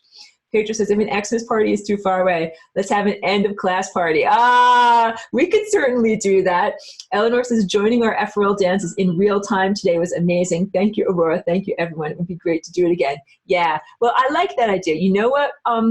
It would be nice to be able to do it spontaneously. I don't necessarily do my dance at the same time every day, but I would like for you guys to be able to tune in with me when I do my dance, the people that are actually in this class. Like, I would like for there to be a way, if you want, like, I don't know, but let's take, there's mundane, there's super mundane. On the mundane level, we could do some kind of a thing where I send out a text and I say, hey, I'm going to dance, tune on in with me, and here's a link or something like that.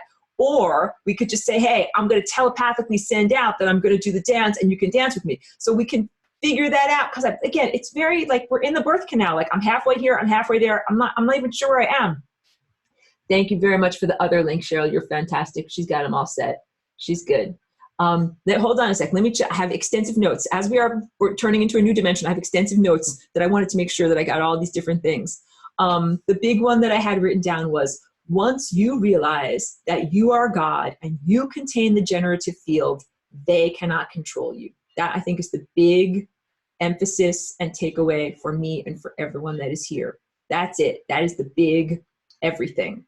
That all of these distractions and lies have been in order to take you away from your own divinity. That's the only way that they have been able to do anything on this planet. And that the realization, the remembrance that you are God is the way to be free and to be empowered. And again, it does not cost money to have this remembrance, but it does cost light. So eat light and expose yourself to the light, internally, eat as much of it as you can. And also when you're eating your food, guard your food. Don't let them steal your joy. Don't let them yoink your joy. Pardon me. I have one more thing to tell you. I told you about fighting against the beings that are synthetic telepaths and whatever. One other really effective maneuver that I developed was to turn my inner eye into itself. So, this is a tendril that reaches out. I describe it like an elephant's trunk or like a questing finger or whatever. I learned that I was vulnerable when I had that kind of sent out, and that was how a lot of these synthetic telepathy attacks were happening. But that if I recursively turned that loop back into my own eye, like looked at my own eye with myself, that was a way of feeding and safeguarding myself. So in moments, I found that I could just completely turn my inner eye into myself and not have to be always fighting out these things or holding them off with the Merkaba or any of these different things. Like they were not able to knock me off my center. So that was another good, what works and what doesn't work. And one of the other things after that night when I said, thought I wanted to have this particular barrette and was able to create it. That night I had a dream. And again, I've been dreaming very effectively and not having, neurological disruptions or whatever. I had a dream that we didn't have to sandblast, like dentally clean the stone monuments of our planet, that we could use them. So this relates to the idea that like the pyramids at Giza and some of these other monolithic stone monuments were created using technology by space races. And that part of what was here was for consciousness raising, but part of it was also limiting and constraining, like in the way that they ran their societies here. So they're not just completely benevolent. The idea is not having to just completely get rid of all of those stone monuments or sandblast them or whatever, but that it's like this. Those are features of Earth that use Earth energy. The people that are part of this planet, that's our body, that's our energy. We should be directing that energy. It is for us, not some technology using space race, even if they made it using a form of technology. So that was a big realization that I had, that you can send all of this energy out through your own DNA. You can send it out through the stone monuments of this planet, because it's the ley lines, the natural energy meridians of the planet that have been co-opted where the stone monuments have been built. It's Earth energy, it's Earth stone, it's Earth stuff, it's Earth matter. So don't allow them, just like they do with language, to say, oh, it's not your stuff, you're not allowed to use it. I think I got through all of the most important things. Thank you. Turn this off. Yeah, SJ says, utilize the force field of divinity around you. That is exactly correct. That is it. Because if each one of us recognizes, wait a minute, I have this force field around me that is literally creating the world, creating life. And if I can consciously utilize that, I can create the solutions to anything that is trying to limit me or harm me. And I can also create all the solutions that I need to be nourished and fed and uplifted in this time. And the nourished and fed and uplifted can be something like, whatever, that is singular, like that doesn't involve other people, but often involves community. Often involves being nourished by other organisms, but not in the sense of eating them. But sometimes, whatever, sharing of energy. I'm going to wrap it up for right now. Definitely, my voice is tired and, my mind is tired too. But I would just like to say one more time, like a profound thank you. The people that are in this class, I really think that you are special, valuable, like amazing people that are exemplary of this planet. And I'm happy that I've been able to use technology to connect with you. Seriously, you affirm to me that there's goodness here. Humans are, have potential. Humans are on it. It's worth being here, and it's worth making the efforts to be able to share and teach others to do this music. Because I see beautiful people here learning to do the music and doing it yourself. And I'm happy to teach you and happy to play along with you. And I think in the levels that we're moving into, I think that we all get to become these experts, like these expert musicians, and sharing our best, ideas of reality with one another. So, maybe we could think of it like this. that we are these masters right now, and that what we create is the healing. What we create is the healing of our bodies, of our planet, of our socioeconomic money system. Like, you know, whatever. I would like for the money system to change overnight. Like, we might have to be the thing that change it. We might have to be the thing that change it. We might have to, you know, do this, and then everything is different. I don't know exactly how it looks like. That's why a rough charcoal sketch as I say that. Thank you for that understanding. And thank you so much for your love and your presence here, and for the hard intellectual work that you have done. And thank you for loving and accepting me, and, you know, who I am and what I present to you. That also is incredibly valuable to me. So thank you very, very much. I'm reading all of your beautiful comments that are going by, and I'm definitely choked up. I'm definitely feeling very emotional about this. Ines is waiting for your new messages when you are ready for the new style. Thank you so much. I need a little bit of creative elbow room, and I'll be coming up with some wonderful new things. Thank you, Marka. Thank you, Elena. Thank you very much. Dominic says, I hope we can all chat on Patreon often as a group. Beautiful. And thank you so much, Aurora, for all you've given us. Much love. Love back to you, Dominic. Thank you. Thank you for your ideas and your participation here too. Pedro says, thank you for all of your work and effort for bringing us all this knowledge. This past semester, you have shown me so much. I really appreciate it. Thank you, Pedro. You are welcome. And you've been an excellent student in this class. Oh my goodness. Always add to what we have here. Oh my goodness. Cheeky apparently has to say a little something at the end of class too. I think that might be the cue for me to end the recording. Thank you so much.